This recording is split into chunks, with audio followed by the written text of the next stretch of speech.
যাকাত হচ্ছে পবিত্র করে দেওয়া।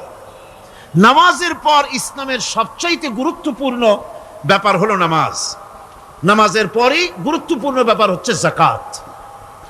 আর ইবাদতের বেলায় সাধারণত নামাজের পরে আমরা রোজা বলি, নামাজ রোজা, কিন্তু আসল কথা হচ্ছে নামাজের পরই যাকাত।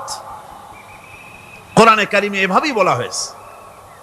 নামাজ এবং যাকাত এই দুটি জিনিস হচ্ছে ইসলামের প্রধান স্তম্ভ। ইসলামী রাষ্ট্র যদি হয়, যদি দেশটা ইসলামী রাষ্ট্র হয়ে যায়, তাহলে মুমিনেরা যদি ক্ষমতায় আসে তাহলে কি কাজ করবে? আল্লাহ রাব্বুল আলামিন কোরআনে কারীমের মধ্যে বলেছেন, আল্লাযীনা ইম্মাক্কান্নাহুম ফিল আরদি আকামুস সালাত ওয়া আতাউজ যাকাত। আমার মুমিন বান্দারা যদি ক্ষমতায় আসে, মুমিনরা যদি ক্ষমতা পায়, তাহলে চারখানা কাজ করবে। কয়খান কাজ? জোরে চিল্লায় কোন কয়খান? প্রথম কাজ, ক্ষমতায় এসেই নামাজ প্রতিষ্ঠা করবে। প্রথম কাজ কি? নামাজ প্রতিষ্ঠা করবে। সে নামাজের কথা বলবো কালকে। 2 নম্বরের কাজ হলো যাকাত আদায় করবে। 2 নম্বরের কাজ কি? যাকাত আদায় করবে। যাকাত বোর্ড গঠন করবে না, যাকাত আদায় করবে। যে সরকার নামাজ প্রতিষ্ঠা করে না, সে সরকারের যাকাত বোর্ড করে যাকাত আদায় করার অধিকার থাকার কথা নয়। সুবিধাবাদ জিন্দাবাদ দিলে তো চলবে না। যাকাতের টাকা নিয়ে করেন কল্যাণমূলক কাজ, কিন্তু আল্লাহর হুকুম তো সেরকম না। আল্লাহর প্রথম হুকুম হলো নামাজ প্রতিষ্ঠা করতে হবে, তারপরে যাকাত আদায় করতে হবে। কোরআন শরীফ খোলার সাথে সাথে যে জিনিসটা নজরে পড়ে সেটা কি? কোরআনে কারীম খোলার সঙ্গে সঙ্গে যে জিনিসটি নজর পড়ে তা হলো আলিফ লাম মিম যালিকাল কিতাবু লা রাইবা ফীহি হুদাল লিল মুত্তাকিন আল্লাযীনা ইউমিনুনা বিল গায়বি ওয়া ইউকিমুনাস সালাতা ওয়া মিম্মা রাযাকনাহুম ইউনফিকুন। এই কিতাবের মধ্যে কোনো সন্দেহ নাই, মুত্তাকিনদের জন্য কিতাব হেদায়েত, হেদায়েতের জন্য এসেছে। আর মুত্তাকি হচ্ছে তারা যারা নাকি গায়েবের প্রতি ঈমান আনে, অদৃশ্যকে বিশ্বাস করে, নামাজকে প্রতিষ্ঠা করে, আর আমি যে রিজিক দিয়েছি তার দ্বারা আমার রাস্তায় খরচ করে। ইসলাম নামাজের পরই যাকাতের জায়গাটা দিয়েছে।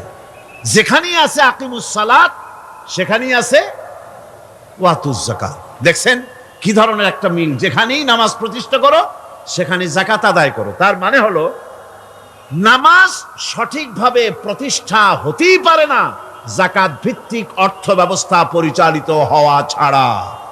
কারণ একটি গরিব মানুষ, পেটে খাবার নাই, সে নামাজ পড়তে যখন দাঁড়িয়েছে তার নিজের পেটে খাবার নাই, তার বাচ্চা অসুখে তড়পাচ্ছে, তার ছেলের পরীক্ষার ফি নাই, ফি দেওয়ার মতো পয়সা নাই, তার স্ত্রীর পরনে কাপড় নাই, নামাজ পড়তে দাঁড়িয়েছে, স্বাভাবিকভাবেই নিজের ক্ষুধার যন্ত্রণা, বিবি বাল বাচ্চার কষ্টের কথা এগুলি তার মনের মধ্যে তোলপাড় করে উঠবে। এ কথা আল্লাহর চাইতে আর কে ভালো বুঝবে? সেই জন্য আল্লাহ পাক বলেছেন, আকিমুস সালাত ওয়া আতুজ যাকাত, নামাজ প্রতিষ্ঠা করো, যাকাত আদায় করো। নামাজ আর যাকাতকে পাশাপাশি রাখা হয়েছে। আর এই নামাজ আর যাকাত দুনিয়ার সমস্ত নবীদের উপর আল্লাহ ফরজ করেছিলেন। কোন সুবহানাল্লাহ। এ শুধু আপনার আমার নবীর উপরে না, দুনিয়ার সব নবীদের উপরে নামাজ আর যাকাত কি ছিল? ফরজ। হযরত ইব্রাহিম আলাইহিস সালাম এবং তার বংশের নবীদের কথা উল্লেখ করার পর আল্লাহ রাব্বুল আলামিন বলছেন, ওয়াজআলনাহুম আইম্মাতান ইয়াহদুনা বিআমরিনা ওয়া আওহাইনা ইলাইহিম ফি'লাল খায়রাত وإقام الصلاة وإيتاء الزكاة وكانوا لنا عابدين وجعلناهم أئمة। আমি সমস্ত নবীদেরকে নেতা বানাইছি। সমস্ত নবীরা কি? আর এক শ্রেণীর, কি বলবো আমি, আমার কাছে ভাষা আসতেছে না, এক শ্রেণীর ভদ্রলোক বলি, ওনারা বলেন নবীদের নেতা কওয়া যাবে না। আশ্চর্য কথা। এই আয়াতের অর্থ তারা কি করবেন? ওয়াজআলনাহুম আইম্মাতান, নবীদের কথা বলা হচ্ছে আমি সমস্ত নবীদেরকে নেতা বানিয়েছি, তাদেরকে আমি নির্দেশ করেছি ভালো কাজের, তারা কল্যাণমূলক কাজ করবে এটা নির্দেশ করেছি, নেতা বানিয়েছি। আর তাদেরকে বলেছি কল্যাণমূলক কাজ করার জন্য, নামাজকে প্রতিষ্ঠা করার জন্য, যাকাতকে আদায় করার জন্য। আর তারা সবাই ছিল আমার অনুগত, বাধ্যগত। নবীরা সব হলেন নেতা। নবীরা কি?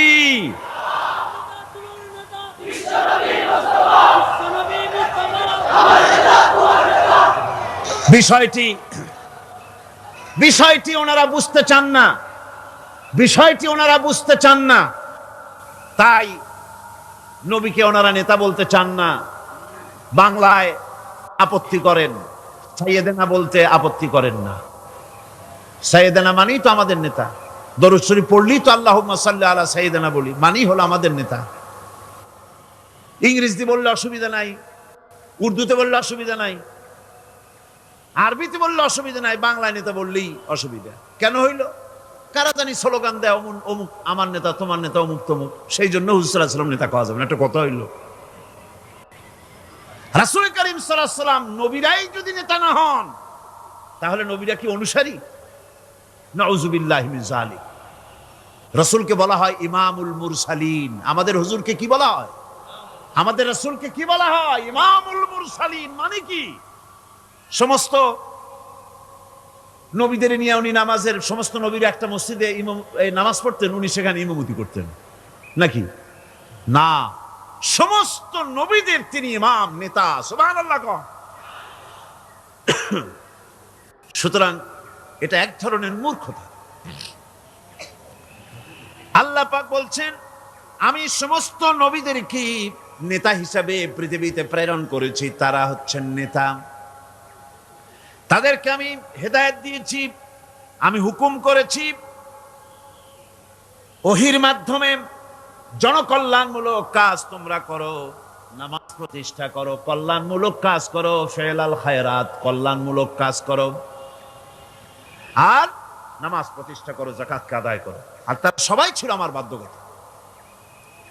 ইসমাঈল আলাইহিস সালাম সম্পর্কে বলা হয়েছে وَكَانَ يَأْمُرُ أَهْلَهُ بِالصَّلَاةِ وَالزَّكَاةِ وَكَانَ عِندَ رَبِّهِ مَرْضِيًّا। সে তার স্বজনদেরকে নামাজের হুকুম করত, নামাজের এবং যাকাতের নির্দেশ দিতেন হযরত ইসমাঈল আলাইহিস সালাম। আর তিনি ছিলেন বিশেষ মর্যাদার অধিকারী। মূসা আলাইহিস সালাম এবং তার কওমকে আল্লাহ পাক এই অর্ডার দিয়েছিলেন। মূসা আলাইহিস সালাম বলেছিলেন, আয় আল্লাহ, আমার কওমকে যেন তুমি গজব দিও না, তাদেরকে তুমি শাস্তি দিও না। আল্লাহ পাক হযরত মূসা আলাইহিস সালামের এই প্রার্থনার জবাবে আল্লাহ পাক বললেন, আযাবি উসিবু বিহি মান আশাউ ওয়া রাহমাতি ওয়াসিআত কুল্লা শাই। আমি যাকে চাইবো আমার আযাবে নিক্ষেপ করব, তবে সকল জিনিসের উপর আমার রহমত পরিবেষ্টিত আছে। তবে হ্যাঁ, ফাসাকতুবুহা লিল্লাযীনা ইয়াত্তাকুনা ওয়া ইউতুনাজ যাকাতা ওয়াল্লাযীনা হুম বিআয়াতিনা ইউমিনুন। আমি এই রহমত কেবলমাত্র তাদের জন্য লিখে রাখবো যারা নাকি নামাজ প্রতিষ্ঠা করবে আর যারা যাকাত আদায় করবে, আমি তাদেরকে আমার গজব থেকে বাঁচাইয়া দেব। যাকাত যারা আদায় করবে আমি তাদেরকে আমার শাস্তি থেকে, গজব থেকে রক্ষা করব। রাসূল করিম সাল্লাল্লাহু আলাইহি ওয়াসাল্লামের পূর্বে শেষ নবী হচ্ছেন হযরত ঈসা আলাইহিস সালাম। তাকেও আল্লাহ পাক এই অর্ডারই করেছেন। কোরআনে কারিমে বলা হচ্ছে, ওয়াজআলানি মুবারাকান আইনামা কুনতু ওয়া আওসানি বিসসালাতি ওয়াজ যাকাতি মা দুমতু হাইয়া। আমি যেখানেই থাকি না কেন আমাকে অর্ডার করা হয়েছে যতদিন বেঁচে থাকবো আমি ততদিন যেন আমি নামাজ আদায় করি আর জাকাত দেই। ঈসা আলাইহিস সালাম বলছেন আল্লাহ পাক আমার উপরে এই নির্দেশ করেছেন, আমি যেখানেই থাকি আর যতদিন বাঁচি আমাকে নামাজ আর জাকাত এই দুটি জিনিস সম্পর্কে আল্লাহ পাক আমাকে আদেশ করেছেন। এখন জাকাত দিতে হবে, গুরুত্বপূর্ণ ব্যাপার। মানুষেরা অবহেলায় জাকাত থেকে নিজেকে বঞ্চিত রেখেছে, মাহরুম রেখেছে এত বড় একটি নিয়ামত থেকে, সমাজকে মাহরুম করছে, জাকাত দিচ্ছেন। কোরআনে কারীমের 3টি আয়াতে যাকাতের কথা এভাবে বলা হয়েছে, ইয়া আইয়ুহাল্লাযীনা আমানু আনফিকু মিন তাইয়্যিবাতি মা কাসাবতুম ওয়া মিম্মা আখরাজনা লাকুম মিনাল আরদ। হে ইমানদার লোকেরা, তোমরা যেসব পবিত্র অর্থ সম্পদ উপার্জন করো সেগুলি, এবং আমি জমিন থেকে তোমাদের যে ফসল দান করি, ফসল উৎপাদন করে দেই, তার থেকে তোমরা আল্লাহর পথে খরচ করো। এগুলো 1 নম্বর আয়াত। 2 নম্বর, প্রথম আয়াত বলা হয়েছে সূরা বাকারায়, আর সূরা আনআমে বলা হচ্ছে কুলু মিন সামারিহি ইযা আসমারা ওয়া আতু হাক্কাহু ইয়াওমা হাসাদিহি। তার উৎপাদিত ফল ফসল তোমরা খাও, আর ফসলের একটি অংশ ফসল কাটার দিনেই আল্লাহর হকটা, আল্লাহর অধিকারটা আদায় করে দাও। যেদিন তোমরা ফসল কাটবে সেদিনই অধিকারটা আদায় করে দাও। এই যে একটা ফরজ, এই ফরজটা মুসলমানেরা বেমালুম ভুলে গিয়েছে। ফসলের যাকাত তারা দেয় না। ফসলের যাকাতকে বলা হয় ওশর। কি বলা হয়? ওশর। এই ওশর, এখন যদি আপনি গ্রামে গিয়া কোন শিক্ষিত লোককে যদি জিজ্ঞেস করেন ভাই ওশর কি চেনো, সে বলবে ভাই ওশর এটা কি জাতীয় প্রাণী, সারপোকা না তেলাপোকা না আরশোলা, আমি তো এই নামটাম তেমন শুনি টুনি নাই, বুঝবি না ওশরটা কি জিনিস। অথচ নামাজ রোজার মতোই ফরজ ওশর আদায় করা। কবে আদায় করবেন? যেদিন আপনি ফসল কাটবেন সেই দিনই ওশর আদায় করে দিবেন। পরিমাণটা কি হবে? পরিমাণ হবে আকাশের বৃষ্টির পানি দিয়ে, আকাশের বৃষ্টির পানি দিয়া যদি ফসল হয় তাহলে দিবেন 10 ভাগের 1 ভাগ। 10 মণ যদি ধান হয়, গম হয়, ডাল হয়, 1 মণ আল্লাহর অধিকার আদায় করে দিবেন। অধিকারটা কার? আল্লাহ কি করবে দিয়ে? আল্লাহর অধিকার মানে গরিবের অধিকার, গরিবের হক। এই অধিকারটা আদায় করে দাও। 10 মণ হলে কয় মণ? কি হলে? যদি আকাশের বৃষ্টির পানিতে হয়। আর যদি আপনার সেচের মাধ্যমে হয়, সেচ পরিকল্পনার মাধ্যমে পয়সা খরচ করে পেট্রোল ডিজেল লাগায়া ইঞ্জিন চালাইয়া পানি উঠাইয়া কষ্ট করে ফসল ফলাইছেন, তাহলে আল্লাহ পাক বলছেন 10 মণে 1 মণ দেওয়া লাগবে না, তোমার খরচ হইছে বেশি। বান্দারে, তোমার উপরে আল্লাহ পাক জুলুম করবেন না, এবার 20 মণ হলে তার থেকে 1 মণ দিও। সুবহানাল্লাহ। ওয়ামাল্লাহু বিযাল্লামিল লিল আবিদ। আল্লাহ রাব্বুল আলামিন তার বান্দার উপরে জুলুম করেন না। সুবহানাল্লাহ কোন। এইভাবে করে ওশরের যাকাতটা তোমরা ঠিকমতো আদায় করে দিও। ওশরটা দিও, ফসলের ওশর দিও আর টাকার যাকাত দিয়ে দিও। যারা এটা দিবে না তাদের সম্পর্কে আল্লাহ পাক সূরা তওবার ভিতরে বলেছেন ওয়াল্লাযীনা ইয়াকনিজুনা আয-যাহাবা ওয়াল ফিদ্দাতা ওয়া লা ইউনফিকুনাহা ফি সাবিলিল্লাহি ফাবাশশিরহুম বিআযাবিন আলীম। যারা নাকি স্বর্ণ এবং রৌপ্যকে সঞ্চয় করে, জমা করে, ওয়ালা ইউনফিকুনাহা ফি সাবিলিল্লাহ, আর আল্লাহর রাস্তায় তা খরচ করে না, ফাবাশশিরহুম বিআযাবিন আলীম, তাদেরকে কঠিন পীড়াদায়ক শাস্তির সুসংবাদ দাও। পীড়াদায়ক শাস্তির কি দাও? শাস্তির কি সুসংবাদ হয় নাকি? হত উচিত ছিল শাস্তির দুঃসংবাদ শোনাও, না, আল্লাহ বলছেন সুসংবাদ শোনাও। এটার দৃষ্টান্তটা আমার ভাষায় আমি মানুষকে এভাবে বুঝাই। ছেলে খুব দুষ্ট, দুষ্টামির ঠেলায় অস্থির, তার মা মোটেই সামলাতে পারছে না। তখন মা বলে, বেটা আমার কথা তো শুনলি না, তোর বাবা আসুক, তারপরে আমি তারে নালিশ করব। এমন পিট্টি দেবে, মজা টের পাবি। তখন পিট্টি দিলে কি মজা লাগে নাকি? তার মানে শাস্তির তীব্রতা বুঝাবার জন্য বলা হচ্ছে, মজাটা টের পাবা। আল্লাহ রাব্বুল আলামিন বলছেন, কঠিন পীড়াদায়ক শাস্তির সুসংবাদ ওদের দাও, সোনা রূপা যারা জমা করে রাখে, যাকাত দেয় না, আল্লাহর রাস্তায় খরচ করে না। সোনা এখন পুরুষেরাও ব্যবহার করা আরম্ভ করছে। অবশ্য চিটাগংয়ে এমন কাম শুরু হয় নাই।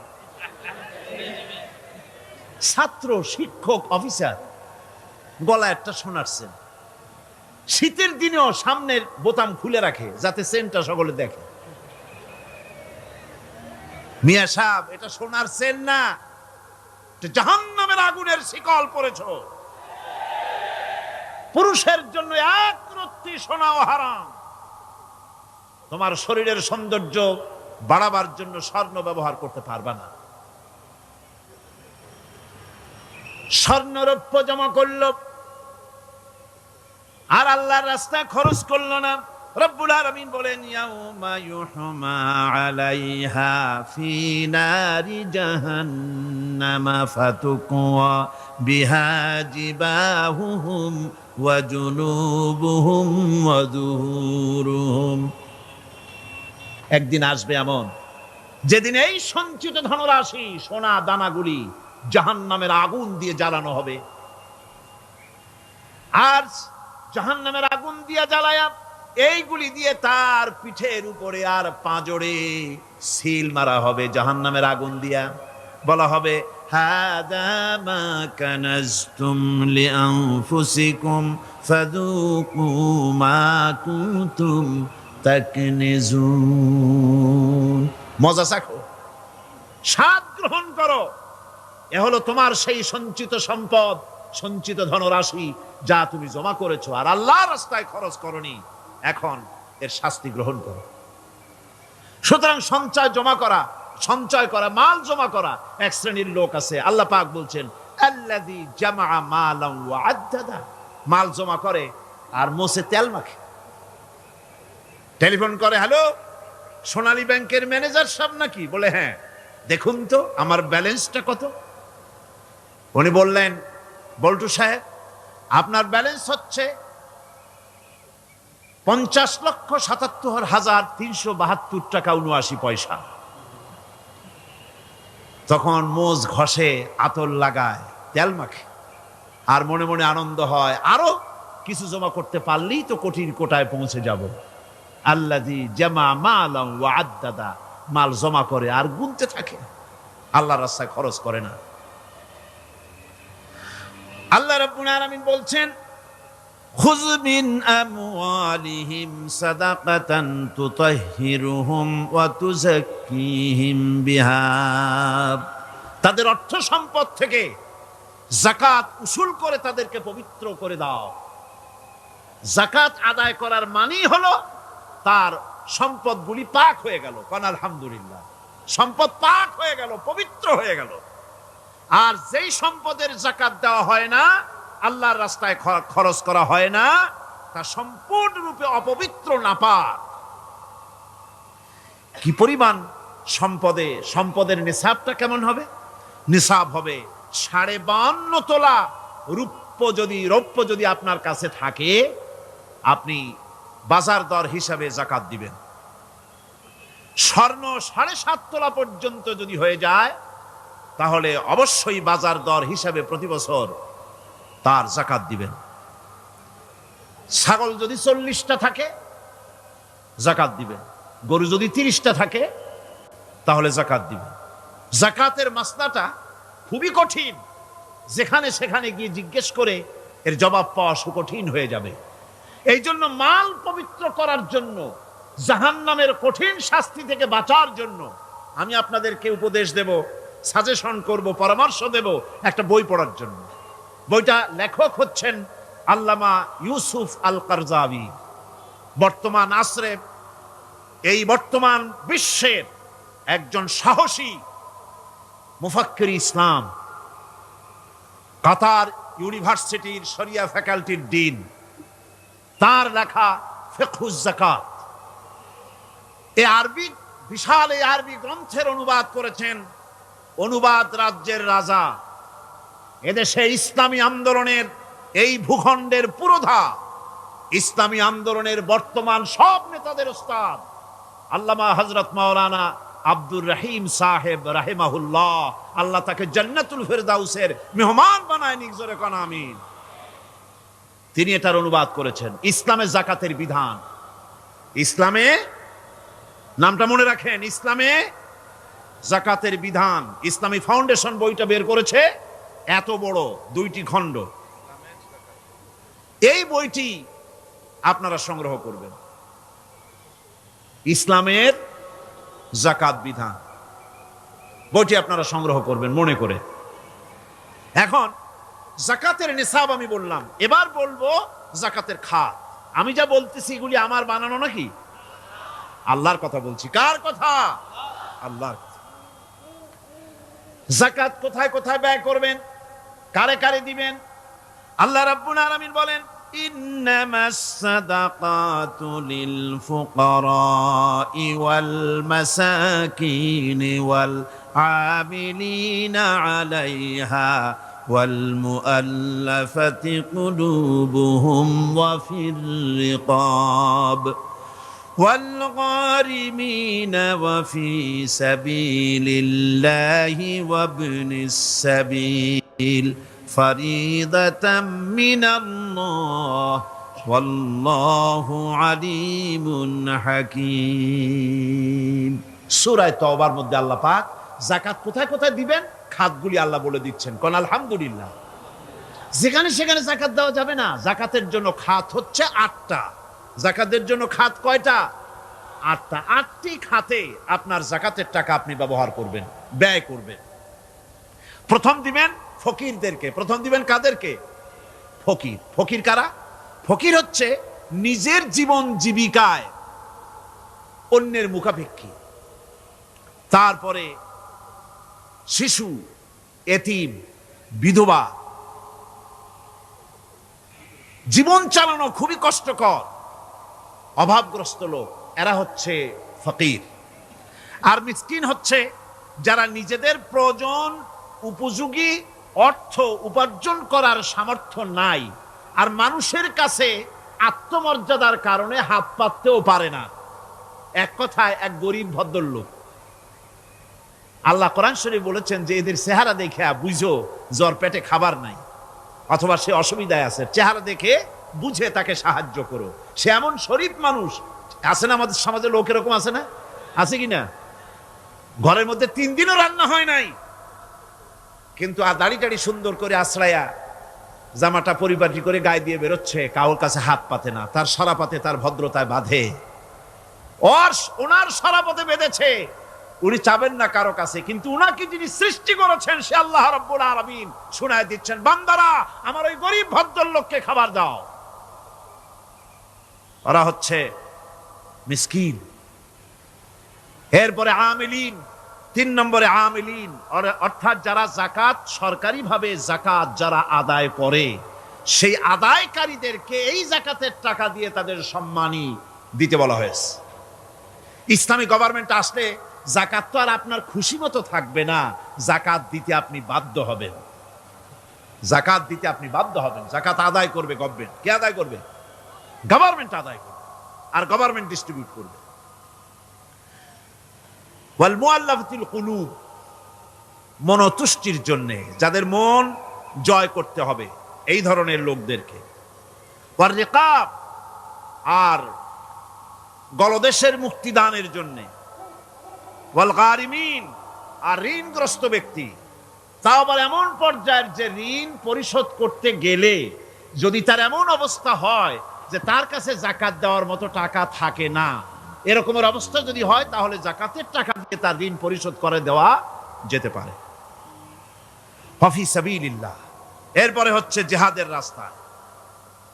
জিহাদের রাস্তা মানে জিহাদ যখন শুরু হবে, সেই জিহাদের ময়দানে আপনি বন্দুক রাইফেল কিনে দেওয়ার সাহায্য করবেন সেটা নয়। কিন্তু শুধু এটাকেই বোঝানো হয় নাই, অফি সাবিলিল্লাহ বলতে বোঝানো হয়েছে আল্লাহর রাস্তায় সংগ্রামরত সব ব্যাপারে আপনি সাহায্য করবেন, ইসলামী আন্দোলনের জন্য করবেন। যারা ইসলামের জন্য বইপত্র লেখে তাদের জন্য করবেন, যদি পয়সায় কুলাতে না পারে সেখানে সাহায্য করবেন। ইসলামী আন্দোলনকে বিজয় করার জন্য সাহায্য করবেন। এক কথায় আল্লাহর রাস্তা বলতে যা বুঝায় এগুলিকে দিবেন। ইবনে সাবিল, এরপরে পথিক মুসাফির। পথিক মুসাফির সে যদি বাড়িতে ধনী থাকে, ঢাকায় ধনী, কিন্তু চট্টগ্রামে এসে সর্বহারা হয়ে গেছে, টাকা পয়সা সব লুটপাট হয়ে গেছে, এখন বাড়ি ফেরার উপায় নাই, যাকাতের টাকা দিয়ে তাকে সাহায্য করা যেতে পারে। এই 8টি খাতে এভাবে যাকাত দেওয়ার জন্য আল্লাহ খাত সৃষ্টি করেছেন। কয়টা খাত হলো? 8টা খাত। ইসলাম যাকাত ভিত্তিক অর্থ ব্যবস্থা কায়েম করে, আর অনৈসলামিক সরকার সুদ ভিত্তিক অর্থ ব্যবস্থা কায়েম করে। যাকাত আর সুদের মধ্যে পার্থক্য কি? যাকাত হচ্ছে, এক কথায় বুঝাই, ব্যাখ্যা দেব না, এক কথায় বুঝাবো। যাকাত হচ্ছে ধনীদের কাছ থেকে নেও, গরিবদেরকে দাও। আবার শুনুন, যাকাত হচ্ছে ধনীদের কাছ থেকে নাও, গরিবদেরকে দাও। আর সুদ হচ্ছে গরিবদের কাছ থেকে নাও, ধনীদেরকে দাও। টাকায় টাকা টানে, একজনে শুনছিল টাকায় টাকা টানে, সে মনে করলো কেমনে টাকায় টাকা টানে। তারপরে সে এক ব্যাংকের সামনে গিয়ে অনেক টাকার মধ্যে নিজের একটা টাকা ছুঁড়ে মেরেছে।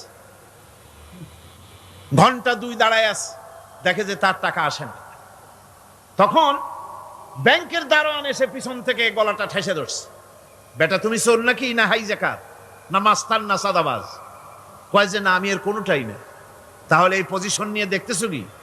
কয় যে আমি শুনছিলাম টাকায় টাকা টানে, সেজন্য আমার পকেটে একটা টাকা ছিল, ওই যে কেশিয়ার টাকাগুলি গুনতেছে ওইখানে মারলাম, দেখিনি টাকা, আমার টাকায় কিছু টাকা টাইনে আনে। এতক্ষণ দাঁড়ানো, আমার টাকা তো টানলই না, আমার যে একটা টাকা তাও আসে না।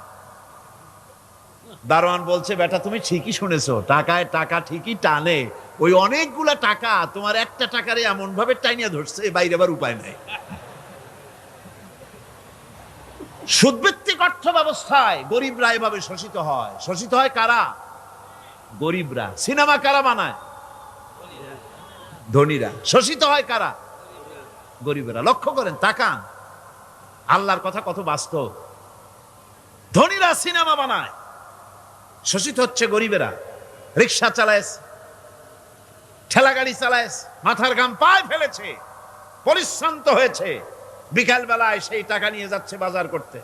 সিনেমা হলের সামনে যায় দেখে সর্বনাশ, যুবক একটা যুবতীর জড়ায় ধরছে 2 হাত দিয়া, নিচে লেখা কি যে প্রেম আর কত যে জ্বালা। বেচারা গরিব মানুষ মাথা গরম হয়ে গেছে এটা দেখিয়া, যে বাইরে যদি এত জ্বালা, ভিতরে না জানি কত মজা। যে টাকা দিয়ে চাউল কিনতো, সেই টাকা দিয়া টিকিট কিনে সিনেমায় ঢুকলো। এর মাথা ঘামানো পয়সাগুলি পাইল কে? বড় লোকই পেল। বড় লোকেরা ব্যাংকে টাকা রাখে, গরিব মানুষেরা ব্যাংক থেকে টাকা লোন নেয়। কৃষি লোন নিল, গরু কিনলো, বীজ কিনলো, সার কিনলো। আকাশ থেকে বৃষ্টি হলো না, অনাবৃষ্টি, অতিবৃষ্টি, খরার কারণে ফসল হলো না। ব্যাংক কি তার লোন মাফ করবে? তার সুদ মাফ করবে? শেষ পর্যন্ত গরুটা বেচা, মায়ের হাতের, বউর হাতের শেষ চুরি গাছা বিক্রি করে লোন পরিশোধ করলো। বড় লোকের টাকা ওখানে ছিল, ওই টাকায় আরো টাকা গিয়ে জমলো, আর গরিব ফতুর হয়ে গেল। এই জন্য আল্লাহ পাক বলেছেন, সুদ হচ্ছে ওয়াহাল্লাল্লাহুল বায়া ওয়া হাররামা রিবা। আল্লাহ পাক ব্যবসাকে করেছে হালাল, সুদকে করেছেন হারাম। এই সুদের মধ্যে 70টি গুনাহ, তার ছোট্ট গুনাহ হলো নিজের মায়ের সাথে জিনা করা। জোরে কোন নাউজুবিল্লাহ। মায়ের সাথে জিনা করার চাইতেও নিকৃষ্ট, এটা হলো ছোট গুনাহ। টের পাইছেন? এইটাই হলো ছোট গুনাহ। তাহলে বড় গুনাহ কি? বড় গুনাহ হচ্ছে আল্লাহ আর তার রাসূলের সাথে যুদ্ধ করা। নাউজুবিল্লাহ পড়ে। সুতরাং এই সুদভিত্তিক অর্থ ব্যবস্থার এই সুদভিত্তিক অর্থ ব্যবস্থাকে নির্মূল করে দিয়ে ইসলাম যাকাত ভিত্তিক অর্থ ব্যবস্থা কায়েম করেছিল, যার ফলে মানুষ খেয়ে পরে সুখে শান্তিতে বসবাস করেছে। চুরি নাই, ডাকাতি নাই, জেনা নাই, ব্যভিচার নাই, হত্যা নাই, ধর্ষণ নাই। এমন এক সময় এসেছিল কোরআনে কারিমের বরকতে, যাকাত ভিত্তিক অর্থনীতির বরকতে, এমন এক সময় এসেছিল ময়দানে ঢোল পিটানো হতো বাজারে বাজারে, যাকাত কে নেবে, যাকাত কে নেবে, যাকাত কে নেবে। একজন মানুষও খুঁজে পাওয়া যায় নাই যে বলবে যাকাত আমার দরকার। গল্প করলাম? এটা কি গল্প? এটা বাস্তব। হযরতে ওমর বিন আব্দুল আজিজ রাহমাতুল্লাহ আলাইহির জামানায় সদকার টাকা নিয়ে 3টি দিন একজন ঘুরেছেন গ্রামে গ্রামে, ময়দানে ময়দানে। একটা গরিব খুঁজতেছেন সদকার টাকা দেবে, গরিব খুঁজে পাওয়া যায় না। ক্লান্ত শ্রান্ত হয়ে মরুদ্যানের ভিতরে আরাম করতেছেন, এমন সেখানে আর একটা লোক আসছে, ধুলা মলিন বড় একটা বস্কা তার সাথে। এই লোকটি তার কাছে গিয়ে বলছে, ভাই আল্লাহ আপনারে আমারে মিলাই দিছে, 3 দিন পর্যন্ত ঘুরেছি কিছু সদকার টাকা নিয়া, এত বড় দেশের এত জায়গা ঘুরলাম, একটা গরিব পাই নাই যে তারে দেব, আল্লাহ আপনারে মিলাই দিছে, নেন এই টাকাগুলা। কয় যে তোমার মাথা খারাপ না স্কুল উঠিলা? তুমি কি মনে করছো আমার এই বস্কার মধ্যে ছেঁড়া খাতা? তোমার টোপলায় যে টাকা আছে আমার বস্তায় তার থেকে অনেক বেশি টাকা আছে। তুমি ঘুরতেছো 3 দিন, আমি ঘুরতেছি সপ্তাহকাল, একটা ভিক্ষুক পাই নাই। এটা কিসের বরকতে? ইসলামী অর্থনীতির বরকতে। যখন কিসের বরকতে? কপাল পোড়া জাতি, কপাল পোড়া জাতি। সেই বরকতপূর্ণ সমাজ ব্যবস্থার দিকে না গিয়ে কোন নেতা কোন নেত্রী কি কইল সেদিকে দৌড়ায়, সেদিকেই দৌড়ায় পাগলের মতো।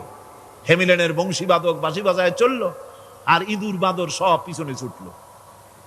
এর কোনো মানে হয় না। বন্ধুগণ, আল্লাহ রাব্বুল আলামিন এই যাকাত ব্যবস্থার মাধ্যমে বিরাট পরিবর্তন এনে দিয়েছিলেন। এটি আল্লাহ পাকের একটি বিশাল নিয়ামত। এই নিয়ামত আল্লাহ পাক ইসলামী রাষ্ট্রকে দান করেছেন। আর যাকাতই বরকত। হালালে বরকত হয়, হারামে তো আর বরকত হয় না। কথা ঠিক কিনা কন? এখন আল্লাহর রাহে যে আপনি খরচ করবেন, সেই খরচ করার জন্য আল্লাহ রাব্বুল আলামিন কয়েকটা মূলনীতি দিয়েছেন। কিভাবে কি মন মানসিকতা নিয়ে খরচ করবেন। খরচ করলেই কিন্তু সওয়াব হবে না। আতর মাখবেন, যদি চিন্তা করেন যে আতর মাখলাম, মাহফিলে যাব, মসজিদে যাব, লোকেরা টের পাবে যে বেটা আতর একখান মাখছে, খামো খাই আপনার আমও গেল সালাও গেল, কোনো সওয়াব হইল না। আর যদি আতর মাখেন এই নিয়ত করে আতর মেখেছি, রাসূল পাক সাল্লাল্লাহু আলাইহি ওয়াসাল্লামের একটা সুন্নাত আমল করলাম, আল্লাহ রাব্বুল আলামিন অসংখ্য নেকি আমল নামায় লিখে দিবেন। নিয়তের উপরে দারমাদার করছে সবকিছু। এখন আপনি যে খরচ করবেন, সেই খরচটা কিভাবে করবেন, কি মন মানসিকতায় করলে পরে আল্লাহ খুশি হবেন, সেই কথাটি আল্লাহ পাক কোরআনে কারিমের মধ্যে বলছেন। আমি আপনাদের সামনে সেগুলি বলছি। দানটা হতে হবে কেবলমাত্র আল্লাহরে খুশি করার জন্য। মনে রাখেন, এটা হলো এক নম্বর। কি দানটা হতে হবে কারে খুশি? জোরে কর। আল্লাহ পাক বলছেন, ওয়ামা তুনফিকুনা ইল্লা ইবতিগা ওয়াজহিল্লাহ, তোমরা যা কিছু খরচ করো তাতে আল্লাহর সন্তুষ্টি লাভ করা ছাড়া মনের মধ্যে অন্য কিছু যেন লক্ষ্য না থাকে। শুধুমাত্র আল্লাহর সন্তুষ্টি মনের মধ্যে তোমরা রাখবে। আর কাউকে কোনো জিনিস দিয়ে তার কাছে অনুগ্রহ প্রকাশ করতে পারবে না। আমি তোমার এই উপকার করছিলাম, তুমি নেমক হারামের মতো আজ কথা বলো, এরকম বলে না। কাউকে কিছু দিয়ে অনুগ্রহ প্রকাশ করবা না, তার মনে ব্যথা দিবা না। الذين ينفقون أموالهم في سبيل الله ثم لا يتبعون ما أنفقوا منا ولا أذى যারা আল্লাহর পথে খরচ করে এবং খরচ করার পর নিজের অনুগ্রহ প্রকাশ করে না এবং কাউকেও মনোকষ্ট দেয় না, টাকা দিয়া খোটা দিল না, মনেও কষ্ট দিল না, তাদের জন্য পুরস্কারটা কি শুনুন।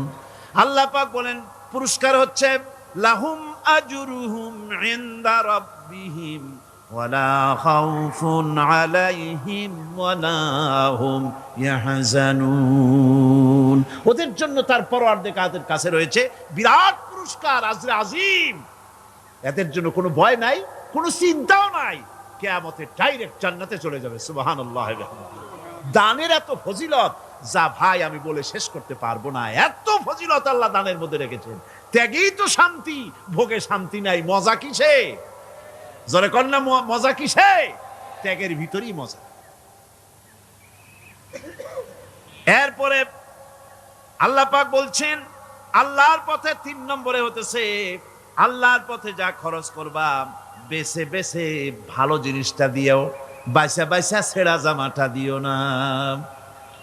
পকেটে হাত দিয়া দান করবে, পকেটে হাত দিয়া হাত আর বাইর করে না। কারণ কি? খুঁজে দেখে যে 10 পাই না 4 আনা, কম পয়সাটা দেবে, ভালোটা দেবে না। টাকা বের করে ওর মধ্যে ময়লা পচা গন্ধ লাগে, ওইটা দান করবে, আর টাটকা টাকাটা পকেটে রেখে দেবে। এই স্বভাব আমাদের আছে কিনা? আছে কিনা? আরে বাবা, টাকা কি আপনি পকেটে রাখতে পারবেন? ওটা দেওয়া লাগবে না, এরে দেন তারে দেন, কাউকে কিন্তু দেবেনি। আমাদের এই বদভ্যাস আল্লাহ আমাদেরকে মাফ করুন, কোন আমিন বলেন। আমিন।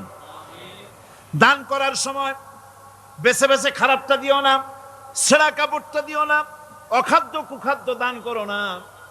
বিয়ার মজলিস, বিবাহে অনেক লোক দাওয়াত দিয়েছে, বেশি করে রান্না করছে, কম যদি হয়ে যায় বড় মিয়ার ইজ্জত নষ্ট হয়ে যাবে।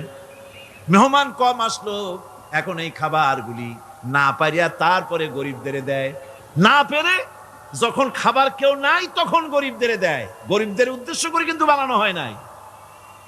এটা হলো একজনের রুটি খাচ্ছিল, এক কৃপণ বখিল রুটি খেতে বসেছে, সিল একটা আসে আর রুটিতে সুমারল, সুমেরে রুটিটা নিয়ে গেছে।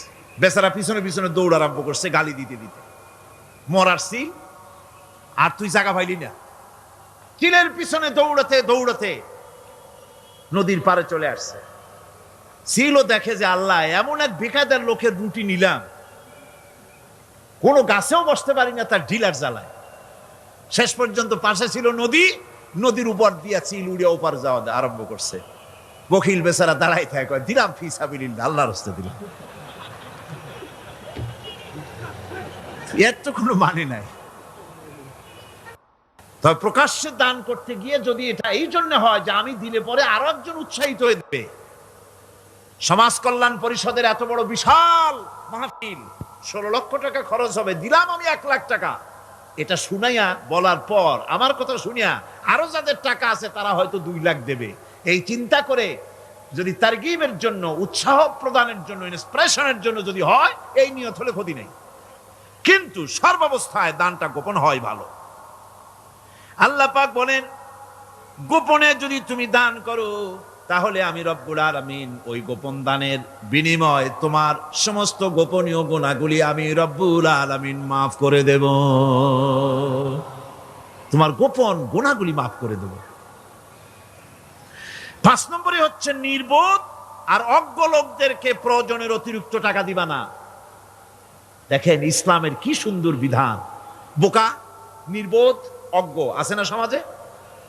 তুমি মহব্বতে, আল্লাহর মহব্বতে ওর লাগে 500 টাকা দিয়ে দিলা 5000 টাকা, এ তো সর্বনাশ করে ফেলাবে, সে তো খারাপ জায়গায় তা ব্যয় করবে।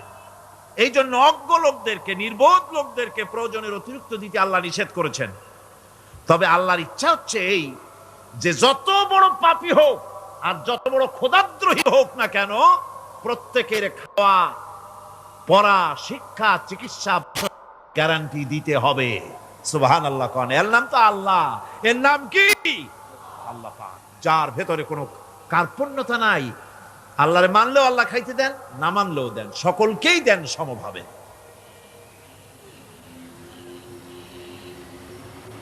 6 নম্বরে হচ্ছে কারো প্রয়োজন পূরণের জন্য যদি ধার দেওয়া হয়, যদি কাউকে ধার দেন তা আদায় করার জন্য বারবার তাকে তাগাদা দেওয়া যাবে না। একথা শুনে যারা ঋণগ্রস্ত আছেন তারা আবার এই সুবিধাটা নিয়েন না।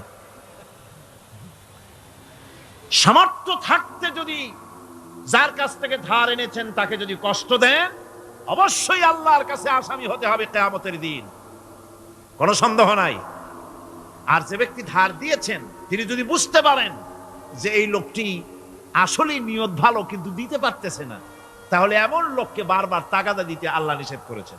তাকে শরম দিও না, তাকে সময় দাও। وَإِنْ كَانَ ذُو عُسْرَةٍ فَنَذِرَةٌ إِلَى مَيْسَرَةٍ وَأَنْ تَصَدَّقُوا خَيْرٌ لَكُمْ إِنْ كُنْتُمْ تَعْلَمُونَ। ঋণগ্রস্ত ব্যক্তির আর্থিক অবস্থা খারাপ হলে সচ্ছল হওয়া পর্যন্ত তাকে সময় দাও। আর তাকে যদি ক্ষমা করে দিতে পারো সেটা তো অনেক ভালো কথা, আল্লাহ তোমার প্রতি রহম করবেন। যদি ক্ষমার তাকে যদি সে দিতেই পারবে না এমন অবস্থা যদি হয়, তাহলে তাকে তুমি ক্ষমা করে দিও। কিছু সংখ্যক লোক আছে যারা ধার নিয়ে আসলেই ফাঁকি দিতে চায়, আছে না এমন সমাজে? না নাই? কিছু লোক আছে ধার নেয়, ভাই দেব 1 মাসের মধ্যে, কোনো সন্দেহ নাই। 6 মাস যায় তারপরেও দেয় না, অন্য কাজ করে মিটাই, অন্য কাজ মিটায়, কিন্তু এর টাকা পরিশোধ করে না। এরকম লোকও আছে, তারা আল্লাহর কাছে দায়ী হবে। একবার পত্রিকায় দেখেছিলাম কার বাড়িতে কার্টুন দিয়েছে, বাড়িতে বিরাট সাইনবোর্ড লাগাইছে কুকুর হইতে সাবধান। তার বন্ধু বলছে, ভাই তুমি কুকুর কিনলে কবে? কয় যে না, কুকুর কিনি নাই, সাইনবোর্ড লাগাইছি পাওনাদারদেরকে ঠেকাবার জন্য, যাতে সহজে বাড়ির মধ্যে না ঢোকে। এই চালাকিটা আর কেউ বুঝুক আর না বুঝুক, আল্লাহ পাক তো খুব ভালো করেই বোঝেন। 7 নম্বরের কথা হলো দান করার ব্যাপারে, যে আপনি দান করতে করতে যা আছে সব ফতুর করে ফেলাবেন, এটা কিন্তু ইসলাম চায় না। আপনার সন্তান সন্ততিকে বঞ্চিত করে, স্ত্রী পুত্রকে বঞ্চিত করে সমানে দান করবেন, ঘরে না খেয়ে থাকবেন, এই অবস্থা যেন না হয়। খরচ করবেন কি? আল্লাহ পাক বলছেন, ওয়ায়াসআলুনাকা মাযা ইউনফিকুনা কুলিল আফওয়া। নবী আপনাকে প্রশ্ন করা হয় কি খরচ করব, আপনি বলুন প্রয়োজনের অতিরিক্ত জিনিস যেটা আছে সেটাই আল্লাহর জন্য খরচ করে দাও।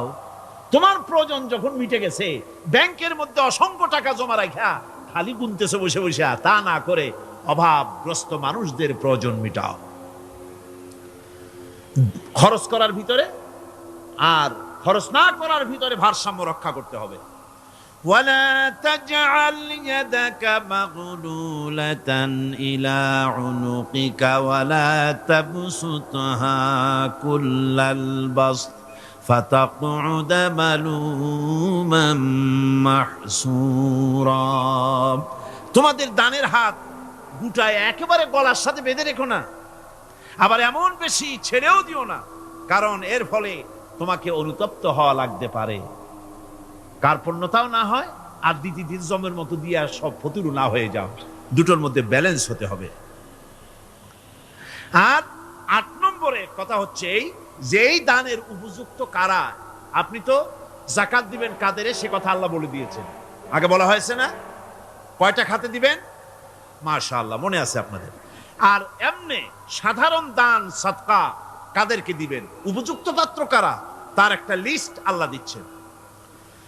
وَبِالْوَالِدَيْنِ إِحْسَانًا وَبِذِي الْقُرْبَى وَالْيَتَامَى وَالْمَسَاكِينِ وَالْجَارِ ذِي الْقُرْبَى। নিজের পিতামাতা, নিকট আত্মীয়, ইয়াতীম, মিসকিন এবং আত্মীয় প্রতিবেশী, তাদেরকে দিবে। আমি কিন্তু এখন যাকাতের কথা বলছি না, মা বাপকে যাকাত দেওয়া যাবে না। এটা হচ্ছে দান, সহযোগিতা করা, ইহসান করা। এই ইহসান মা বাপকে প্রতিবেশী আত্মীয় যারা, মিসকিন যারা, এতিম যারা, অনাত্মীয় প্রতিবেশী যারা, চলার সাথী, প্রবাসী এবং নিজের চাকর চাকরানি যা কিছু আছে, এই সকলকেই এই সাহায্য করতে হবে, একথা আল্লাহ বলে দিয়েছেন। এবং আমরা যে আয়াত আলোচনা করতেছি সে আয়াতের ভিতরেও এই ফেরেশতা আল্লাহ পাক বলে দিয়েছেন। আল্লাহর রাস্তায় যারা দান করবে তাদের সম্পর্কে আল্লাহ বলছেন এখন, মাসালুল লাযীনা ইউনফিকুনা আমওয়ালাহুম ফি সাবিলিল্লাহি কামাসালি হাব্বা। আল্লাহর রাস্তায় খরচ করা এর দৃষ্টান্ত হলো একটা দানার মতো, যেই দানাটা থেকে 7টা ডাল বেরিয়ে গেল। ফি কুল্লি সুমবালাতিন মিআতু হাব্বা, একটা দানা থেকে 7টা ডাল বেরোলো, এক একটা ডালে 100 করে দানা হলো, সব মিলাইয়া 700 দানা হয়ে গেল।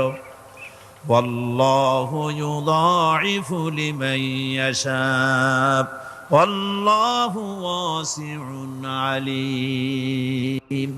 আল্লাহ পাক বলেন এই পৃথিবীতে একটা দানায় 700 দানা যে আল্লাহ রাব্বুল আলামিন তোমার হাতে ধরায় দিলেন, সে আল্লাহ পাকের ব্যাংকে যদি টাকা জমা রাখো, আল্লাহর রাস্তায় যদি খরচ করো, 700 গুণ বাড়াইয়া আল্লাহ তোমার হাতে ধরাইয়া দিবেন।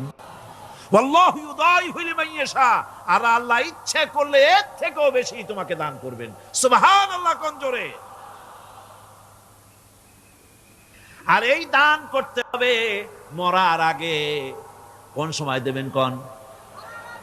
আমার দেশে বহু মুসলমান আছে যারা বলে, হুজুর আসি আপনাদের পিছনে, যা বলেন আসি, জীবন দিয়া দেব। এরা খুব চালাক, জীবন দিতে চায়, মাল দিতে চায় না। আল্লাহ তো আগে জীবন চায় নাই, আল্লাহ আগে কি চেয়েছেন? কোন না আল্লাহ আগে কি চেয়েছেন? আল্লাহ চেয়েছেন মাল। ওয়াতুজাহিদুনা ফি সাবিলিল্লাহি বিআমওয়ালিকুম ওয়া আনফুসিকুম। আল্লাহ পাক বলেন জিহাদ করো আমার রাস্তায় মাল দিয়ে আর জান দিয়ে। মাল দাও আগে, মাল না দিয়া যদি আগে মরে যাও, মালটা তো থেকেই গেল। সুতরাং মাল আগে আমার রাস্তায় দাও। দেবা কখন? মরার আগে দাও।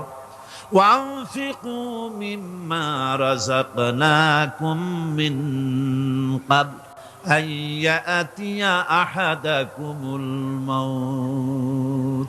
আমার রাস্তায় খরচ করো মৃত্যু আসার আগে। فيقول رب لولا أخرتني إلى أجل قريب। যদি মরার আগে না দাও, মৃত্যুর সময়, মৃত্যু যখন এসে গেল সেই সময় যদি বলো, অনুশোচনা যদি করো, আহারে যদি আমি সময় পাইতাম, একটু খানিক যদি সময় দিতে আল্লাহ, একটু সময় আমারে যদি দাও,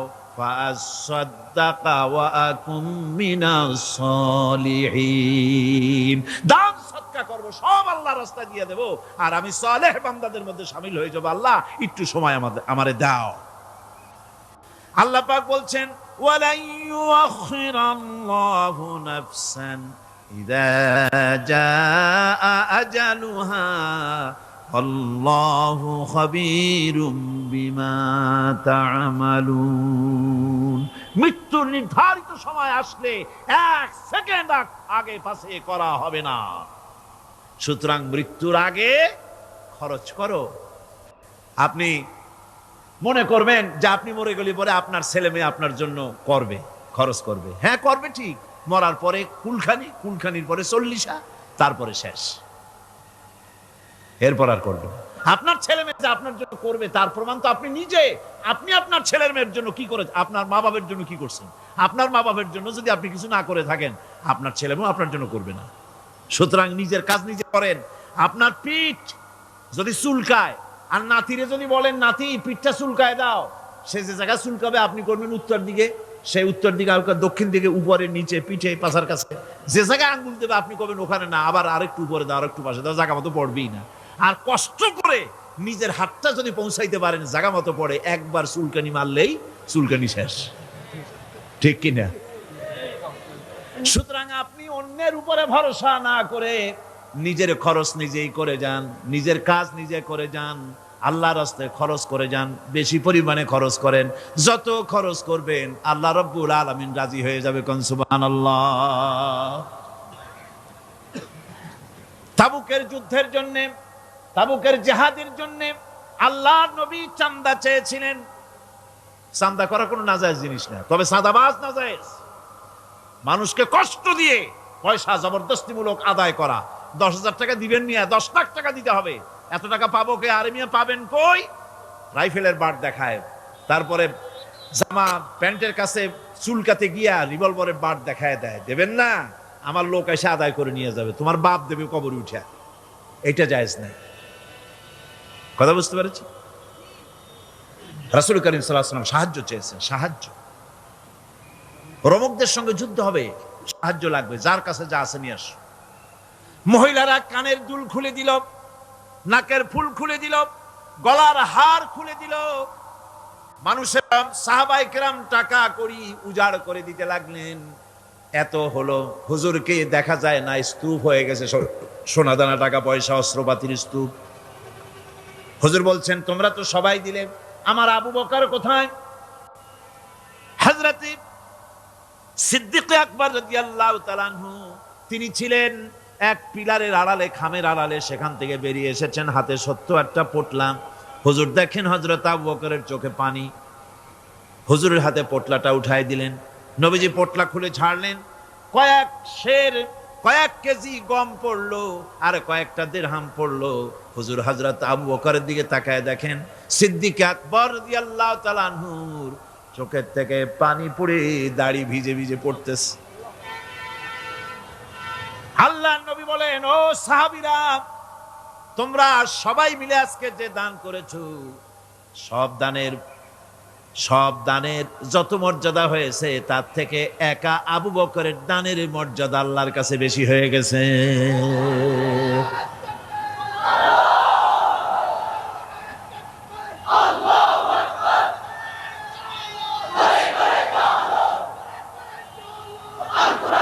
সাহাবায়ে কেরামের মনের ভিতরে প্রশ্ন জাগলো, এটা কেমনে হলো?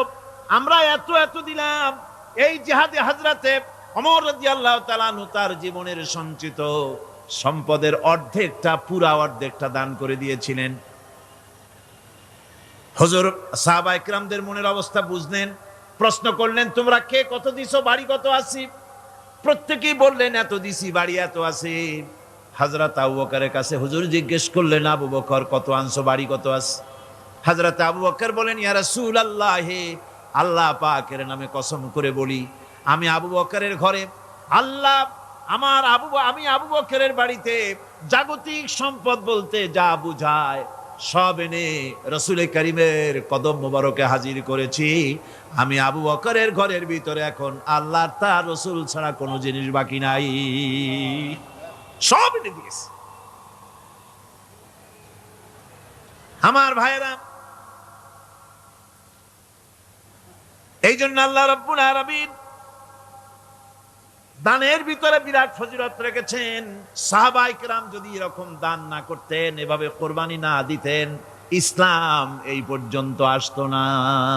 ঠিক কি না? ইসলামের জন্য সবচেয়ে বড় অবদান নবীর পরেই সাহাবায়ে কেরাম রিদওয়ানুল্লাহি তাআলা আলাইহিম আজমাইন। এই জিহাদে হযরত আব্দুল্লাহ জুলবাজাদাইন কিছু দিতে পারেন নাই, বুখারী শরীফের হাদিস। কিছু নাই, দিবে কি? লুঙ্গিও আনতে পারেন নাই, ল্যাংটো হয়ে তাকে তাড়াই দেওয়া হয়েছিল, ল্যাংটো করে। গায়ে জামা নাই, পরনে লুঙ্গি নাই, মার কাছ থেকে একটা ছেঁড়া কম্বল নিয়ে সেই কম্বল পরে আসছিলেন মদিনা মুনাওয়ারায়। তাবুকের যুদ্ধে কোনো চাঁদা তিনি না দিতে পেরে মনটা বড়ই দুর্বল। তিনি আল্লাহর নবীকে প্রতিমধ্যে গিয়া ধরলেন, তাবুকের দিকে যাচ্ছেন আর প্রতিমধ্যে নবীর সামনে গিয়ে দাঁড়ায় গেছেন, বলতেছেন, ইয়া রাসূলুল্লাহ, এই জিহাদে আমি তো কিছুই দিতে পারলাম না, আমার তো কিছু নাই, দেওয়ার মতো কিছুই নাই, কিছুই তো দিতে পারলাম না, শরীরটা ছাড়া আমার কাছে আর কিছুই নাই। হুজুর আপনি আমার জন্য দোয়া করেন, আমি যেন ইসলামের জন্য আমার জানটা দিয়ে দিতে পারি। নবীজি বললেন, একটা গাছের ছাল নিয়ে আসো, দেখো পাও নাকি। হযরত আব্দুল্লাহ ঘুরে ঘুরে একটা গাছের ছাল নিয়ে আসলেন। নবীজি সালটা হাতে নিয়ে হযরতে আব্দুল্লাহ জুলবাজাদাইনের ডান হাতে বাঁধিয়ে দিলেন আর বললেন, আল্লাহ, আমি আব্দুল্লাহর রক্ত কাফেরদের জন্য হারাম করে দিলাম। হে আল্লাহ, তুমি আব্দুল্লাহর রক্ত কাফেরদের জন্য হারাম করে দাও। হযরত আব্দুল্লাহ কাঁদতে লাগলেন, বললেন, আয় আল্লাহর নবী, আমি চেয়েছিলাম আমি শহীদ হয়ে যাব, জীবনটা দিয়ে দেব, আর আপনি আমার রক্ত হারাম করলেন, আল্লাহর কাছে দোয়া করলেন, কেমন কথা।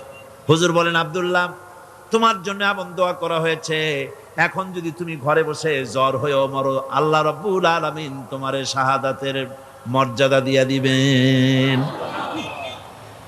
তাবুকের প্রান্তরে যাওয়ার পর রাসূলের কাছে খবর এলো, হযরতে আব্দুল্লাহ তীব্র কঠিন জ্বরে ভোগার পর তিনি ইন্তেকাল করেছেন। হুজুর বললেন, তার জন্য কবর খোঁড়ো। বুখারী শরীফের হাদিসে এসেছে, আব্দুল্লাহর জন্য কবর খনন করা হলো। একজন কবরের ভিতরে নেমে দাঁড়ালেন, দুইজনে আব্দুল্লাহর লাশ নিয়ে আসতেছি, একজনের পাশে আলো ধরিয়ে দাঁড়িয়ে আছেন, ছোট্ট টিমটিমে একটা আলো জ্বলতেছে কবরের পাশে। কবরের ভিতরে যিনি দাঁড়ানো, তিনি বলতেছেন, লাশ যারা বহন করতেছো, তোমাদের ভাইয়ের প্রতি আদব করো, আদব করে নিয়ে আসো, মর্যাদার সাথে নিয়ে আসো। কবরে যিনি দাঁড়ায় আব্দুল্লাহর লাশ ধরলেন, তিনি আর কেউ নন, তিনি বিশ্বনবী জনাবে মুহাম্মদুর রাসূলুল্লাহ সাল্লাল্লাহু আলাইহি ওয়াসাল্লাম। আল্লাহর নবী নিজ হাতে হযরতে আব্দুল্লাহ জুলবাজাদাইনের লাশ ধরে কবরের মধ্যে শোয়াই দিলেন। এরপরে কবরের উপরে হুজুর উঠে আসলেন, নিজের হাতে কবরের উপরে মাটি দিলেন আর বললেন, তোমরা আমার কাছে যারা আছো সরে যাও। ওনারা সরে দাঁড়ালেন। আল্লাহর নবী কবরের উপরে দুই হাত বিছায় দিয়া নবীজি বলতে লাগলেন, আয় আল্লাহ রব্বুল আলামিন, আজকের সন্ধ্যা পর্যন্ত আমি এই আব্দুল্লাহর উপরে রাজি ছিলাম, আয় আল্লাহ তুমিও আব্দুল্লাহর উপরে রাজি খুশি হয়ে যাও। হযরতে আব্দুল্লাহ বিন মাসউদ রাদিয়াল্লাহু তাআলা আনহু চিৎকার মেরে কেঁদে উঠছিলেন, যে হারে, আজকের কবরে আব্দুল্লাহর লাশ না হয়ে যদি আমার লাশটা হইতো। আল্লাহর দ্বীনের জন্য এমন খরচ তারা করেছেন, এভাবে তারা খরচ করেছেন, নিজেদের জীবন দিয়েছেন, জান দিয়েছেন, মাল দিয়েছেন। অনেক মানুষ আছে, কারা জয় হবে, কারা জিতবে, তাদেরকে পয়সা দাও, যারা জিততে পারবে না তাদের পয়সা দিও না। বড় বড় ধনী মানুষ আছে, দিতে পারে 5 লাখ 10 লাখ, দেয় মাত্র 500 টাকা। আবার যাদের উপরে ধারণা ওরা বুঝি জিতে যাবে, তাদের দেয় 2, 5, 10 লাখ, 1 কোটি পর্যন্ত দিয়ে দেয়। আছে না? আছে। আল্লাহ পাক বলেন, ওয়ামা লাকুম আল্লা তুনফিকু ফি সাবিলিল্লাহ, আল্লাহর পথে খরচ করার ব্যাপারে তোমাদের আপত্তি কেন? কি হয়েছে তোমাদের? কেন আল্লাহর পথে খরচ করতে পারো না? ওয়ালিল্লাহি মিরাসুস সামাওয়াতি ওয়াল আরদ, অথচ আসমান এবং জমিনের সব কিছুর মালিকানা কার? আল্লাহর না। ওয়াজ তো আমি করি, গলায় অসুবিধা হলে আমার হবে, আপনাদের তো হওয়ার কথা না। শুনতে শুনতে গলা ভাঙছে। আকাশ আর জমিনে যা কিছু আছে সবটার মালিক কে? আল্লাহ না দিল না, মনেও কষ্ট দিল না, তাদের জন্য পুরস্কারটা কি শুনুন। আল্লাহ পাক বলেন, পুরস্কার হচ্ছে লাহুম আজরুহুম ইনদা রাব্বিহিম ওয়ালা খাউফুন আলাইহিম ওয়ালা হুম ইয়াহজানুন। ওদের জন্য তার পরওয়ারদিগারের কাছে রয়েছে বিরাট পুরস্কার, আজরে আজিম। এদের জন্য কোনো ভয় নাই, কোনো চিন্তাও নাই, কিয়ামতে ডাইরেক্ট জান্নাতে চলে যাবে। সুবহানাল্লাহ। দানের এত ফজিলত যা ভাই আমি বলে শেষ করতে পারবো না, এত ফজিলত আল্লাহ দানের মধ্যে রেখেছেন। ত্যাগেই তো শান্তি, ভোগে শান্তি নাই, মজা কিসে? জোরে কন্যা, মজা কিসে? ত্যাগের ভিতরেই মজা। আল্লাহ পাক বলছেন, ইয়া আইয়ুহাল্লাযীনা আমানু আনফিকু মিন তাইয়্যিবাতি মা কাসাবতুম ওয়া মিম্মা আখরাজনা লাকুম মিনাল আরদ। তোমরা যে উপার্জন করেছো, সেই উপার্জনে তোমাদের জন্য যা উপার্জন করেছো তাই, আর মাটি থেকে আমি যা তোমাদের জন্য দিয়েছি তার থেকে ভালো জিনিস, ভালো ভালো জিনিস আমার রাস্তায় খরচ করো। এটা কার অর্ডার? আল্লাহর অর্ডার। খরচ করবেন কি? আল্লাহ পাক বলছেন ওয়ায়াসআলুনাকা মাযা ইউনফিকুনা কুলিল আফওয়া। নবী আপনাকে প্রশ্ন করা হয় কি খরচ করব? আপনি বলুন প্রয়োজনের অতিরিক্ত জিনিস যেটা আছে সেটাই আল্লাহর জন্য খরচ করে দাও। তোমার প্রয়োজন যখন মিটে গেছে, ব্যাংকের মধ্যে অসংখ্য টাকা জমা রাখা খালি গুনতেছে বসে বসে, তা না করে অভাবগ্রস্ত মানুষদের প্রয়োজন মিটাও। খরচ করার ভিতরে আর খরচ না করার ভিতরে ভারসাম্য রক্ষা করতে হবে। ولا تجعل يدك مغلولة إلى عنقك ولا تبسطها كل البسط فتقعد ملوما محسورا। তোমাদের দানের হাত গুটায় একেবারে গলার সাথে বেঁধে রেখো না, আবার এমন বেশি ছেড়েও দিও না, কারণ এর ফলে তোমাকে অনুতপ্ত হওয়া লাগতে পারে, কার্পণ্যতাও না হয় আর দ্বিতীয় জমের মতো দিয়ে সব ফতুরু না হয়ে যাও। দুটোর মধ্যে ব্যালেন্স হতে হবে। সাধারণ দান সাদকা কাদেরকে দিবেন, উপযুক্ত পাত্র কারা, তার একটা লিস্ট আল্লাহ দিচ্ছেন। وَبِالْوَالِدَيْنِ إِحْسَانًا وَبِذِي الْقُرْبَى وَالْيَتَامَى وَالْمَسَاكِينِ وَالْجَارِ ذِي الْقُرْبَى। নিজের পিতামাতা, নিকট আত্মীয়, ইয়াতীম, মিসকিন এবং আত্মীয় প্রতিবেশী তাদেরকে দিবে। আমি কিন্তু এখন যাকাতের কথা বলছি না, মা বাপকে যাকাত দেওয়া যাবে না। এটা হচ্ছে দান, সহযোগিতা করা, ইহসান করা। এই ইহসান মা বাপকে, প্রতিবেশী আত্মীয় যারা, মিসকিন যারা, এতিম যারা, অনাত্মীয় প্রতিবেশী যারা, চলার সাথী, প্রবাসী এবং নিজের চাকর চাকরানি যা কিছু আছে এই সকলকেই এই সাহায্য করতে হবে, একথা আল্লাহ বলে দিয়েছেন। এবং আমরা যে আয়াত আলোচনা করতেছি সে আয়াতের ভিতরেও এই ফিরিস্তি আল্লাহ পাক বলে দিয়েছেন। আল্লাহর রাস্তায় যারা দান করবে তাদের সম্পর্কে আল্লাহ বলছেন এখন, মাসালুল লাযীনা ইউনফিকুনা আমওয়ালাহুম ফি সাবিলিল্লাহি কামাসালি হাব্বা। আল্লাহর রাস্তায় খরচ করা এর দৃষ্টান্ত হলো একটা দানার মতো, যেই দানাটা থেকে 7টা ডাল বেরিয়ে গেল। ফি কুল্লি সুমবালাতিন মিআতু হাব্বা, একটা দানা থেকে 7টা ডাল বেরোলো, এক একটা ডালে 100 করে দানা হলো, সব মিলাইয়া 700 দানা হয়ে গেল। ওয়াল্লাহু ইউদাইফু লিমান ইয়াশা ওয়াল্লাহু ওয়াসিউন আলীম। আল্লাহ পাক বলেন এই পৃথিবীতে একটা দানায় 700 দানা যে আল্লাহ রাব্বুল আলামিন তোমার হাতে ধরায় দিলেন, সে আল্লাহ পাকের ব্যাংকে যদি টাকা জমা রাখো, আল্লাহর রাস্তায় যদি খরচ করো, 700 গুণ বাড়ায় আল্লাহ তোমার হাতে ধরাইয়া দিবেন। আল্লাহু ইউদাইফু লিমান ইয়াশা, আর আল্লাহ ইচ্ছে করলে এর থেকেও বেশি তোমাকে দান করবেন। সুবহানাল্লাহ কোন জোরে। আর এই দান করতে হবে মরার আগে। কোন সময় দেবেন কোন? আমার দেশে বহু মুসলমান আছে যারা বলে হুজুর আসি আপনাদের পিছনে, যা বলেন আসি আসি, জীবন দিয়া দেব। এরা খুব চালাক, জীবন দিতে চায়, মাল দিতে চায় না। আল্লাহ তো আগে জীবন চায় নাই, আল্লাহ আগে কি চেয়েছেন? কোন আল্লাহ আগে কি চেয়েছেন? আল্লাহ চেয়েছেন মাল। وَتُجَاهِدُونَ فِي سَبِيلِ اللَّهِ بِأَمْوَالِكُمْ وَأَنفُسِكُمْ। আল্লাহ পাক বলেন জিহাদ করো আমার রাস্তায় মাল দিয়ে আর জান দিয়ে। মাল দাও আগে, মাল না দিয়া যদি আগে মরে যাও মালটা তো থেকেই গেল। সুতরাং মাল আগে আমার রাস্তায় দাও।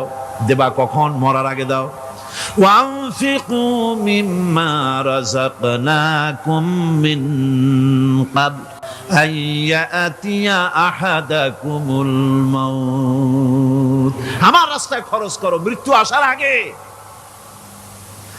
فيقول رب لولا أخرتني إلى أجل قريب, যদি মরার আগে না দাও, মৃত্যুর সময়, মৃত্যু যখন এসে গেল সেই সময় যদি বলো, অনুশোচনা যদি করো, আহারে যদি আমি সময় পাইতাম, একটু খানিক যদি সময় দিতে আল্লাহ, একটু সময় আমারে যদি দাও, ফাসাদদাকা ওয়া আকুম মিনাস সালিহিন, দান সদকা করব, সব আল্লাহর রাস্তায় দিয়ে দেব, আর আমি সালেহ বান্দাদের মধ্যে শামিল হয়ে যাব। আল্লাহ একটু সময় আমারে দাও।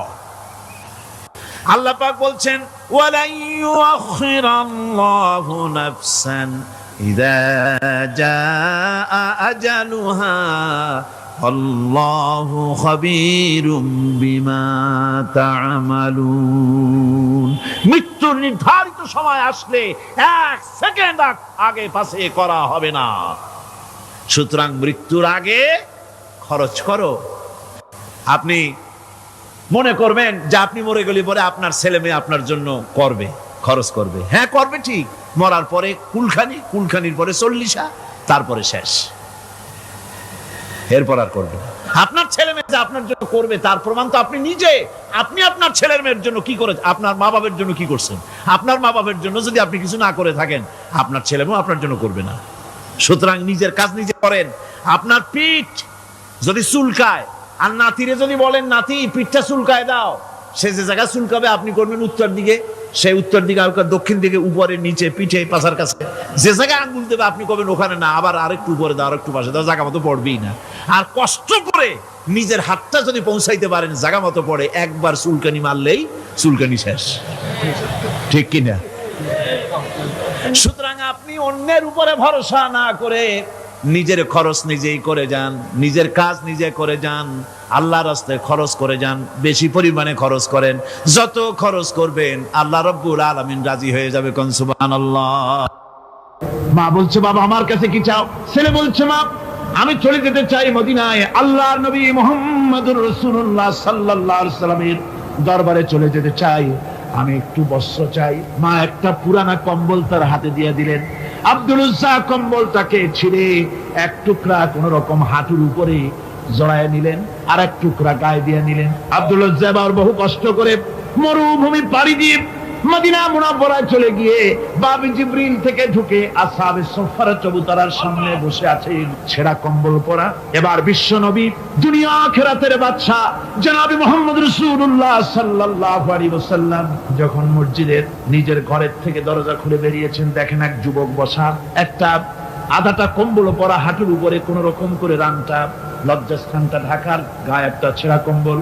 তার এই অবস্থা দেখে হুজুর জিজ্ঞেস করেন, তুমি কে? যুবক বলছে, আমি আব্দুল উজ্জা।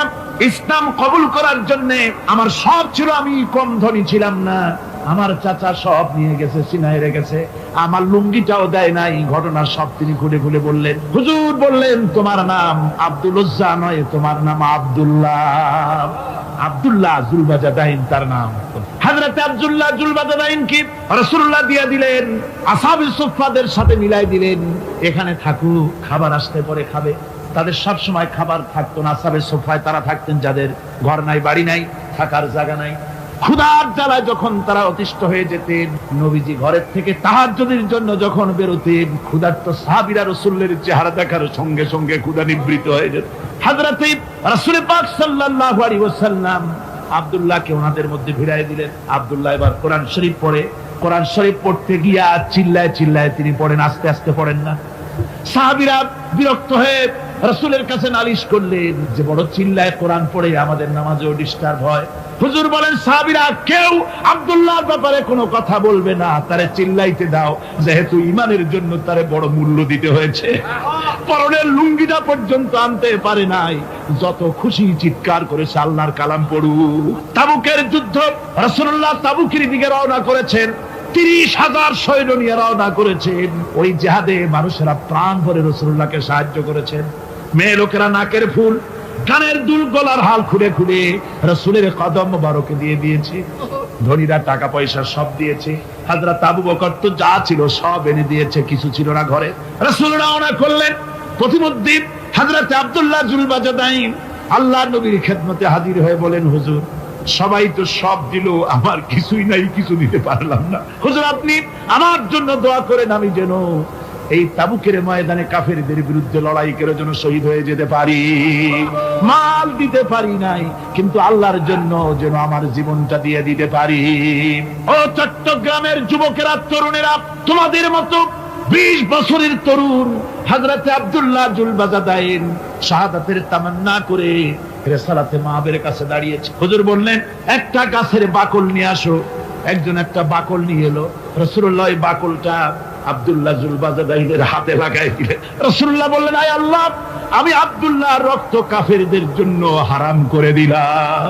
হযরত আব্দুল্লাহ বলছেন, ইয়া রাসূলুল্লাহ, আমি চাইছিলাম শহীদ হব, আর আপনি আমার রক্তটা হারাম করে দিলেন কাফেরদের জন্য। আল্লাহর নবী বলেন, আব্দুল্লাহ রে, কোনো চিন্তা করো না, তোমার মৃত্যু যদি জ্বরেও হয়, আল্লাহ রাব্বুল আলামিন তোমার শাহাদাতের দরজা দিয়ে দিবেন। তাবুকের প্রান্তরে চলে গেলেন। কয়েকদিন ওই তাবুকের ময়দানে থাকায় রাসূলের কাছে খবর এলো আব্দুল্লাহ মারাত্মক জ্বরে আক্রান্ত হয়ে ইন্তেকাল করেছেন। রাসূলুল্লাহ বললেন, আমি জানাজা পড়াবো। হযরতে আব্দুল্লাহর জানাজা হলো গভীর রাত। কবরের ভিতরে একজন দাঁড়ায়া লাশ ধরার জন্য একজন কবরের ভিতরে দাঁড়িয়েছে। দুইজন লোকে লাশ নিয়ে আসতেছে। হযরতে বেলাল আলো উঁচু করে দাঁড়ায় ধরে আছে। অন্ধকার রাত, কবরের ভিতরে একজন দাঁড়ানো, লাশ নিয়ে এসেছে দুজনে। কবরের ভিতরে যিনি দাঁড়ানো, তিনি বলছেন, এই লাশকে তোমাদের ভাইকে আদবের সাথে কবরে রাখো।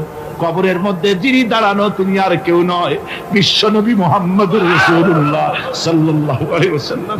হযরতে রাসূলুল্লাহ বলতেছেন, আবু বকর, ওমর, তোমাদের ভাইকে আদবের সাথে কবরে রাখো, খবরদার বেয়াদবি করো না। কবরের মধ্যে আল্লাহ নবী আব্দুল্লাহ জুলবাজাদাইনকে নিজ হাতে শোয়াই দিয়া কবরের উপরে পাথর বিছিয়ে দিয়ে নবীজি বললেন, রব্বুল আলামিন, আজকের এই সন্ধ্যা পর্যন্ত আমি আব্দুল্লাহর প্রতি রাজি ছিলাম, তুমিও আব্দুল্লাহর প্রতি সন্তুষ্ট হয়ে যাও। হযরত ইবনে মাসউদ রাদিয়াল্লাহু তাআলা আনহু বলেন, আমি চিৎকার মেরে কেঁদে কেঁদে বললাম, আল্লাহ, আজকে যদি এই কবরে আব্দুল্লাহ না হয়ে আমি হতাম, আমার কিসমতটা ভালো হয়ে যেত। যুবকেরা, ও তরুণ মুসলমানেরা, তোমরাই রক্ত দিয়ে ইসলাম কায়েম করেছো।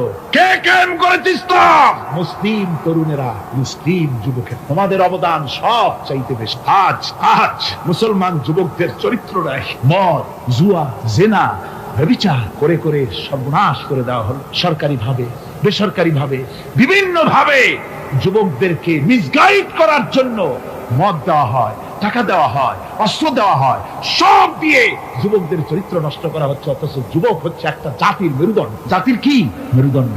এই মেরুদণ্ডকে ঘুরে ধরেছে, এই মেরুদণ্ড নষ্ট করার ব্যবস্থা করা হয়েছে। আমার মুসলমান ভাইয়েরা, হাদিস থেকে শোনো, বদরের প্রান্তরে যুদ্ধ হবে। রাসূলুল্লাহ সাহাবায়ে কিরামদেরকে রেডি করেছেন, কিন্তু এই যুদ্ধটা বড় মারাত্মক। এই জিহাদ বড় মারাত্মক। জিহাদ হবে, চাচার বিরুদ্ধে ভাতিজা জিহাদ করবে, বাপের বিরুদ্ধে সন্তান অস্ত্র ধারণ করবে, ভাইয়ের বিরুদ্ধে ভাই অস্ত্র ধারণ করবে। কোন জায়গা? বদর। কোন জায়গায়? বদর। মক্কা থেকে যারা আসতেছে সব চাচা, ভাই, মামু, খালু, এরা আপন আপন লোকেরা আপন লোকের বিরুদ্ধে অস্ত্র ধারণ করবে। এটা কি সহজ? কোন এটা কি সহজ? রাসূলুল্লাহ যুদ্ধের কথা মানুষকে বুঝাচ্ছেন, একটু ইতস্তত করে। হযরত রাসূল পাক সাল্লাল্লাহু আলাইহি ওয়াসাল্লাম যুদ্ধের কথা সাহাবায়ে কিরামদের সামনে পেশ করতেছেন আর একটু ইতস্তত করতেছেন। এই কঠিন যুদ্ধে সাহাবীরা কিভাবে মেনে নেবে? রাসূলের মনের অবস্থা বুঝতে পেরে হযরত মিকদাদ রাদিয়াল্লাহু তাআলা আনহু, বর্ষিয়ান সাহাবী, তিনি দাঁড়ায় গেলেন। তিনি দাঁড়ায় বলছেন, ইমদি বিনা ইয়া রাসূলুল্লাহ হাইসু মা তাশা। হে রাসূল, আপনি আমাদেরকে নিয়ে চলুন, আল্লাহ যেদিকে আপনাকে যেতে বলে, হাইসু মা তাশা, আয় হাইসু মা আমারাকাল্লাহ, যেদিকে আল্লাহ আপনাকে যেতে বলেন আমাদেরকে নিয়ে আপনি সেদিকে চলেন। ইন্না লা নাকুলু লাকা কামা ক্বালা বানু ইসরাঈল লিমূসা আলাইহিস সালাম, ইযহাব আনতা ওয়া রাব্বুকা ফাকাতিলা ইন্না হাহুনা কাঈদুন। আমরা মুসা আলাইহিস সালামের উম্মতের মতো বলবো না যে, হে মুসা, তুমি আর জিবরাইল আর তোমার আল্লাহ যুদ্ধ করো, আমরা ঘরে বসে আরাম করি। এই কথা আমরা বলবো না হুজুর। বল ইযহাব আনতা ওয়া রাব্বুকা ফাকাতিলা ইন্না মাআকুমা মুকাতিলুন। হে রাসূল, বরং আমরা বলবো আপনি যুদ্ধ করুন, আপনি আমাদের নিয়ে চলুন, আমরা লড়বো আপনার সাথে কাফেরদের বিরুদ্ধে। ততক্ষণ পর্যন্ত লড়বো মা দামাত আইনুম মিন্না তাতাররাফ, ও রাসূল, যতক্ষণ আমাদের চোখের একটা পাতাও নড়ে ততক্ষণ আপনার সাথে আমরা লড়বো। সুবহানাল্লাহ। মানে জীবন যতক্ষণ আছে আপনার সাথী হয়ে কাফেরদের বিরুদ্ধে লড়তে থাকবো। হুজুর খুব খুশি হয়ে গেল। হুজুর কি হলেন? দারুণ খুশি হয়ে গেল। আল্লাহর নবী খুশি হয়ে বললেন, ও সাহাবীরা, তোমাদের মানসিক অবস্থা যখন এই কুবু বিনা ইলা জান্নাতিন জান্নাতুন আরদুহা কারদিস সামাওয়াতি ওয়াল আরদ, ও সাহাবীরা, তোমাদের মানসিকতা যখন এমন, তখন আমার সাথে তোমরা দাঁড়াও, আমার সাথে ওঠো, আমার সাথে চলো জান্নাতের দিকে। রাসূলুল্লাহ বলেন, আমার সাথে চলো। বেহেশত। কোন বেহেশত? এমন বেহেশত যে বেহেশতের বিশালতা আর প্রশস্ততা ওই বিশাল আকাশ আর জমিনের চাইতেও বেশি। এই বিরাট জান্নাতের দিকে চলো আমার সাথে। ফাকামা উমাইর বিন হামাম ওয়া কানা ইয়াকুলু তামা। যুবকেরা, তোমাদের মতো তরুণ, তোমাদের মতো এক যুবক যার নাম উমাইর, তিনি দাঁড়িয়ে গেলেন, হাতে ছিল খোরমা। খোরমা খাত, দেখেন বক্তৃতা হয়, মাঠে ওয়াজ নসিহত হয়, আর যুবকেরা দাঁড়ায় দাঁড়ায় বাদাম হয় না? ওই সাহাবী ওই সময় তো বাদাম টাদাম হয়তো পায় না, খোরমা খাত, খোরমা চাবাচ্ছে, বিচি ফালাই দিতেছে, আর এইভাবে খাচ্ছে। আর হুজুরের কথা, হুজুরের কথা শুনে উমাইর বলছেন, বাহ বাহ, এটা একটা আঞ্চলিক শব্দ। এর অর্থ হচ্ছে আয়মা আযমাহু ওয়া মা আহসানাহু। হে রাসূল, আপনি কত সুন্দর কথা বললেন, আপনি কি বিশাল কথা বলেছেন, কত বড় কথা বলেছেন। জিহাদ করলে, জান দিলে এমন বেহেশত পাবো, জান্নাতুন আরদুহা কারদিস সামাওয়াতি ওয়াল আরদ, যে বেহেশতটা হবে ওই বিশাল আকাশের চাইতে, এমন বেহেশত পাবো। ওয়াল্লাহি লাউ কুনতু হাইয়ান হাত্তা আকুলাহু ইন্নাহা লাহায়াতুন তাবি। আল্লাহর কসম, আমি যদি হাতের সবগুলি খোরমা খেতে যাই তাহলে তো অনেক সময় লাগবে, বেহেশতে যেতে দেরি হয়ে যাবে, অনেক দেরি হয়ে যাবে বেহেশতে যেতে। ফারামা বিহিন্না, হাতের সবগুলি খোরমা তিনি ফেলে দিন। ও যুবকেরা, হযরত ওমর তোমার মতো যুবক খোরমা খাওয়া সহ্য করলেন না আল্লাহর জান্নাতে যাওয়ার লোভে। জান্নাতে যেতে দেরি হয়ে যাবে, আল্লাহর সঙ্গে দিদার করতে দেরি হয়ে যাবে, এই মনে করে হাতের খোরমাগুলি ফালাই দিলেন, জিহাদের ময়দানে ঝাঁপায়ে পড়লেন। হাদিস শরীফে এসেছে, উমাইর জিহাদ করে বেশ কিছু কাফেরদেরকে নিহত করে নিজেও শহীদ হয়ে গেলেন। রাসূলুল্লাহ বদরের শাহাদাতের জানাজা করার সময় একজন সাহাবী বলে দিলেন, হুজুর, এই সেই উমাইর, আপনি যখন বেহেশতের কথা বলছিলেন, খোরমাগুলি খাওয়ার তর সহ্য হয় নাই বেহেশতে যাওয়ার জন্য, এই সেই উমাইর। আল্লাহ নবী উমাইরের কাছে দাঁড়ায় আঙ্গুল দিয়ে তার শরীরের দিকে দেখায় বললেন, ইন্নাকা মিন আহলিহা। ও যুবক, যেই বেহেশতের জন্য খোরমা খাওয়ার সময় তুমি পাও নাই, আমি নবী সাক্ষী দিচ্ছি, তুমি অবশ্যই সেই বেহেশতের অধিবাসী, ওই বেহেশত তোমার জন্য। সুবহানাল্লাহ। আমার ভাইরা, কিয়ামতের দিন এই জান্নাত আল্লাহ রাব্বুল আলামিন দান করবেন ওই সব লোকদের জন্য যারা জান দিবে, মাল দিবে, রক্ত দিবে আল্লাহ দ্বীনের জন্য। কিসের জন্য? আল্লাহ দ্বীন কায়েমের জন্য। যারা জান মাল ওয়াকফ করে দেবে, জীবনকে উৎসর্গ করে দেবে, তাদের জন্য আল্লাহ পাক এই বিরাট নিয়ামত রেখেছেন। তরুণদের বলতে চাই, যুবকদের বলতে চাই, আর বাতিলের পেছনে ঘুরো না, আর তোমার ওই সব নেতাদের পেছনে ঘুরো না যারা নিজেরাও নামাজ পড়ে না, তোমাকেও নামাজের কথা বলে। ওরা নিজেরা মিথ্যা কথা কয়, তোমরা টের পাও না? কি বলেন, টের পাওয়া যায় না? মারামারি করে নিজেরা, আর বদনাম দেয় অপরের উপরে। চোখের সামনে যারা এরকম পারে, চোখের সামনে যারা এরকম পারে, তাহলে রাত দিন 24 ঘন্টা তাদের আমলটা কেমন? এদের পেছনে ঘুরে কোনো লাভ নাই। কোন লাভ আছে? হ্যাঁ, একটা লাভ আছে। সেই লাভটা হচ্ছে টাটকা কিছু সুখ পেতে পারো, কিছু মদের টাকা, কিছু হোটেলের টাকা, কিছু পরের মেয়ে নিয়ে ঘোরার টাকা, কিছু ভ্রমণের টাকা, কিছু অস্ত্রপাতি, ত্রাস সৃষ্টি করা। আর ত্রাস সৃষ্টি করবা, কয়টা অস্ত্রের মালিক হইছো? যুবক, তরুণ, বিপদগামী তরুণদের বলবো, সরকার অননুমোদিত অস্ত্র যাদের কাছে আছে, শুনে রাখ, এই অস্ত্র কাউকে ক্ষমা করে, এই অস্ত্র কাউকে ক্ষমা করে না। সাপ পোষার মতো, যে সাপ তুমি দুধ কলা দিয়ে পোষো, ওই সাপ তোমাকে আবার দংশন করবে। ওঝা মরে না? মরে না। সাপ খেলা যারা দেখায় তারা মরে কিনা? ওই সাপেই তাকে কাটে। সুতরাং গভর্নমেন্ট অনুমোদিত অস্ত্র তোমার কাছে, পাইপ গান, রিভলভার, স্টেন গান, এলএমজি, আদমজি, কত রকমের অস্ত্রপাতি যুবকদের কাছে। ঘুম নাই, সারা রাত অস্ত্র থাকে কাছে, আর কি কি লাল পানি খাইয়া চোখ দুইটা থাকে এত বড় বড়, দেখলেও ভয় করে। মাথায় ভাল্লুকের মতো মানুষ মারো, তোমরা মানুষ মারো। আহা, যারে মারলা একটুখানি হিউম্যান বিবেক দিয়ে চিন্তা করো। যাকে মেরেছ ওই রাত্রে তার বাড়ির কাছে যাও, ওই রাত্রে গোপনে তার বাড়ির কাছে গিয়ে দেখো তার মা কিভাবে তার সন্তানের জন্য কাঁদতেছে, মায়ের কোলটা খালি হয়েছে বলে কিভাবে কাঁদতেছে, তার বাবা কিভাবে কাঁদতেছে, তার বউ থাকলে কিভাবে ছটফট করতেছে, তার কলিজার টুকরা সন্তান থাকলে কিভাবে আব্বা আব্বা বলে কাঁদতেছে। যারে গুলি করে মেরেছো একবার বাড়ির কাছে গিয়ে কান পাচা শোনো। মনে রাখো যুবক, সন্ত্রাসীরা শুনে রাখো, অস্ত্র দিয়া মানুষকে যারা মেরেছো, আল্লাহর কসম করে বলি যেভাবে মেরেছো ওইভাবে তোমাকেও নিহত হতে হবে, কোনো সন্দেহ নাই। বাড়িতে গিয়ে ডায়েরিতে লিখে রাখো আমার কথা। থামুন, বাড়িতে গিয়ে ডায়েরিতে লিখে রাখো, ডায়েরিতে লিখে রাখো। যদি তুমি কাউকে হত্যা করে তার বউকে যদি বিধবা বানায় থাকো, তোমার বউ বিধবা হবেই। তুমি যদি কারো ছেলেকে এতিম বানায় থাকো, তোমার ছেলেকে আল্লাহ এতিম বানায় রাস্তায় ভিক্ষা করায় ছাড়বে। তুমি যদি কারো বাপকে মাকে কাঁদায় থাকো, আল্লাহ রাব্বুল আলামিন তোমার মা বাপকে কাঁদাবে। তুমি যদি বেয়নটের খোঁচা দিয়া, ড্যাগারের খোঁচা দিয়া একটা মানুষকে যদি বুক ফেলে থাকো, তোমার বুকটা ঝাঁঝরা করে দেওয়ার মতো অস্ত্র আল্লাহ তৈরি করে রেখেছে। বিশ্বাস করো, বিশ্বাস করো। অননুমোদিত অস্ত্র থানায় জমা দিয়ে দাও, মসজিদে ঢোকো, নামাজ পড়ো, চরিত্রবান হয়ে যাও। তোমাদের প্রতি আমার উদাত্ত দাওয়াত, আমার বুক ভরা দরদ। তোমাদের বিরুদ্ধে আমাদের কোনো বিদ্বেষ নাই, হিংসা নাই, আছে কলিজা বড় দরদ। দেখতে পাচ্ছি জাহান্নামের দিকে যাচ্ছে। এর পথটা কোন দিকের পথ? যারা বলেন কোথার পথ? ওই নেতাদের পিছনে আর চলো না, তওবা করো।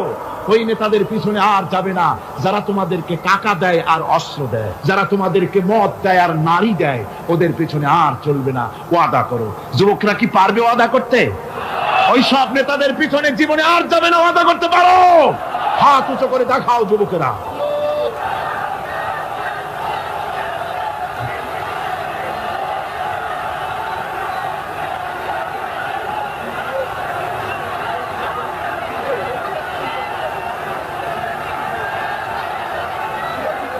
আমার মুসলমান ভাইরা, আমি তো দাঁড়াতে বলি নাই। জি জি জি জি জি জি বসেন বসেন। যে বুঝতে পেরেছি কালকের টেকনিক অবলম্বন করেছেন আপনারা আর কি। এই সুযোগে একটু কোমরটা সোজা করে নিলেন। বুঝতে পেরেছি আমরা কিছু মাইন্ড করিনি। এখন বসেন, বসেন, তাড়াতাড়ি বসে যান। কথা আমার অনেক, সময় কম, না তাড়াতাড়ি শেষ করব। বসেন।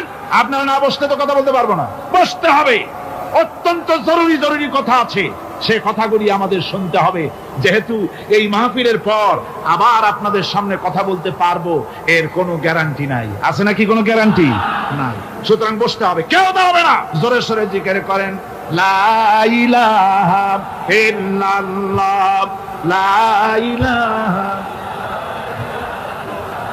আমার ভাইরা, আজকের মাহফিলের সবচেয়ে বড় আকর্ষণ আখিরি মুনাজাত, ঠিক না? কোরআনে কারীমের মাহফিলের মুনাজাত অবশ্যই কবুল হবে ইনশাআল্লাহ। এত মানুষের দোয়া আল্লাহ ফিরাতে পারেন না। তার নাম রহমান, তার নাম রহিম, তার নাম গফুর, তার নাম গাফফার। বান্দার দোয়া কবুল করাই তো তার কাজ। সুতরাং নড়াচড়া আদৌ করবেন না, যার যার জায়গায় বসে থাকুন। না বসলে আপনারা যদি হাঁটেন, মাঝে মধ্যে দাঁড়ান, এটা খুবই বিরক্তির উদ্রেক করবে। ভাইয়েরা, আমি সকলকে সেজন্য বলতে চাই যে আমরা আল্লাহর দ্বীন প্রতিষ্ঠার জন্য এই জিহাদের কথা যে আল্লাহ বলছেন, এই জিহাদের জন্য আমরা জান মাল সব কিছুকে উৎসর্গ করতে চাই। আল্লাহ যেন কবুল করেন, সবাই বলেন আমিন। আনন্দ, আরাম আর বিলাসিতায় আমরা আমাদের জীবনকে ভাসায় দিয়ে, যার কারণে আমাদের জিল্লতি। এ মুসলমানদের উরুজ, এ মুসলমানদের তারাক্কি কিভাবে আসছে শুনুন। বিশ্ব কবির ভাষা, বিশ্ব কবি আল্লামা ইকবাল रहमतुल्लाह अलैहि বলেছেন, আ তুঝে বাতাও তকদীরে উমম क्या है, आ तुझे बताओ तकदीरे उमम क्या है, शमशेर उसना अव्वल ताऊस और बाब आखिर। এসো আমি তোমাকে এই জাতির উন্নতির কথা শোনাই। এই জাতির উন্নতি তখন হয় যখন এক হাতে থাকে কোরআন আর এক হাতে থাকে তরবারি, তখন হয় জাতির উন্নতি। আর بسم الله الرحمن الرحيم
وكواعب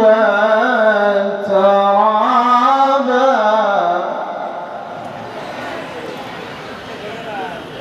وكأسا دهاقا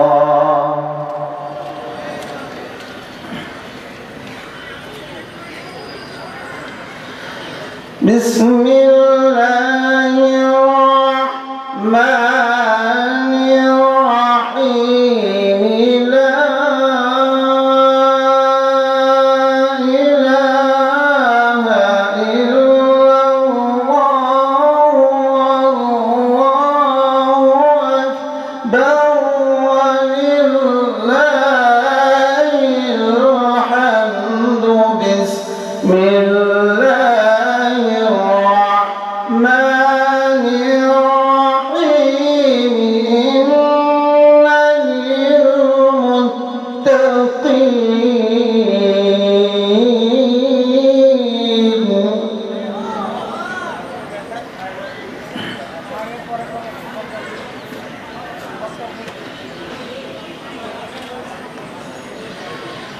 إن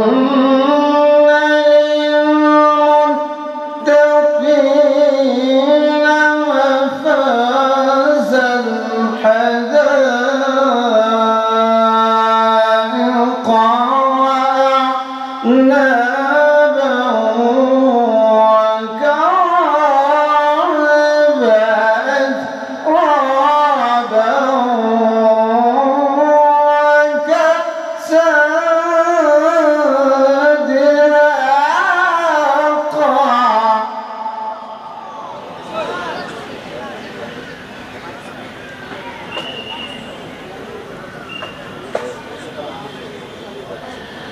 لا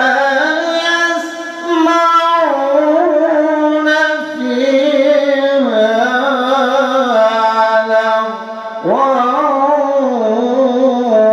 ولا كذابا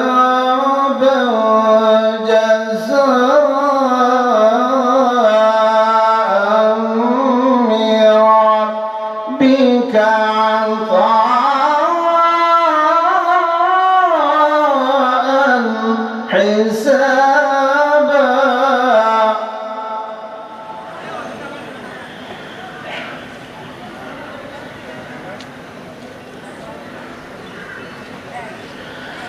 رب السماوات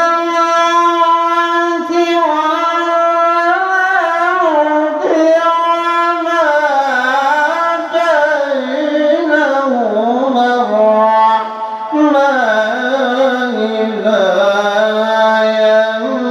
يملكون منه خطابا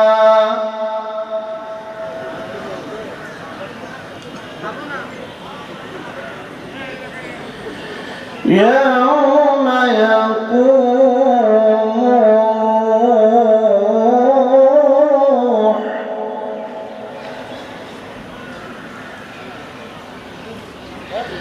يوم يقوم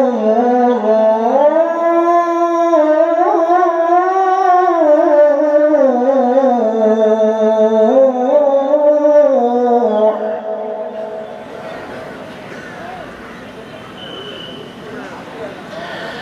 يوم يقوم الروح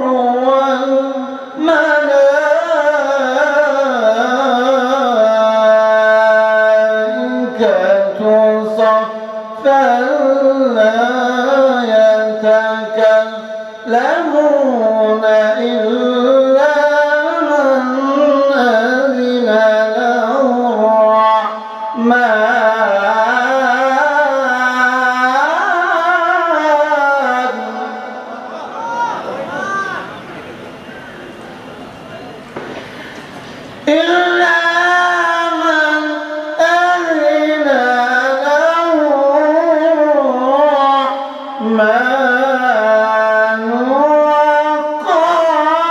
وقال صوابا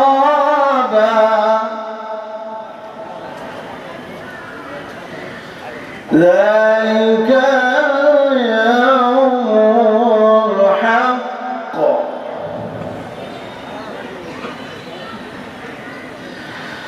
ذلك اليوم الحق فمن شاء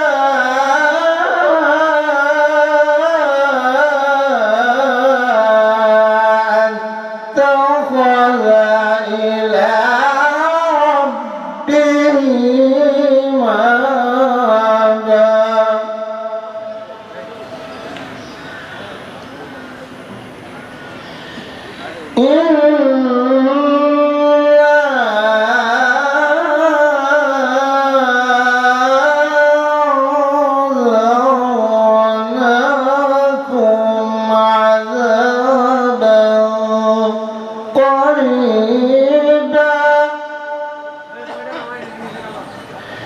يوم ينظر المرء ما قدمت يداه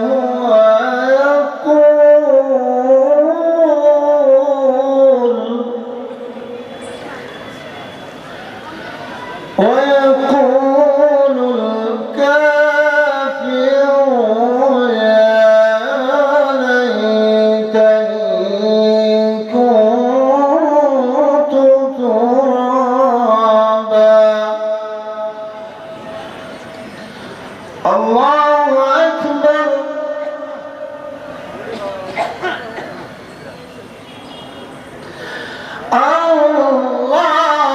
الله أكبر ولله الحمد الله أكبر ولله الحمد بسم الله الرحمن الرحيم قل هو الله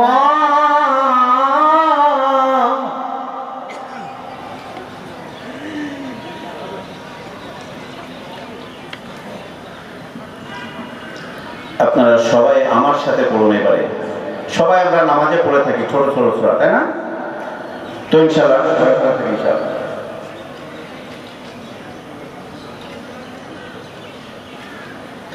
বিসমিল্লাহির রহমানির রহিম কুল হুয়াল্লাহু আহাদ আল্লাহু الصمد لم يلد ولم يولد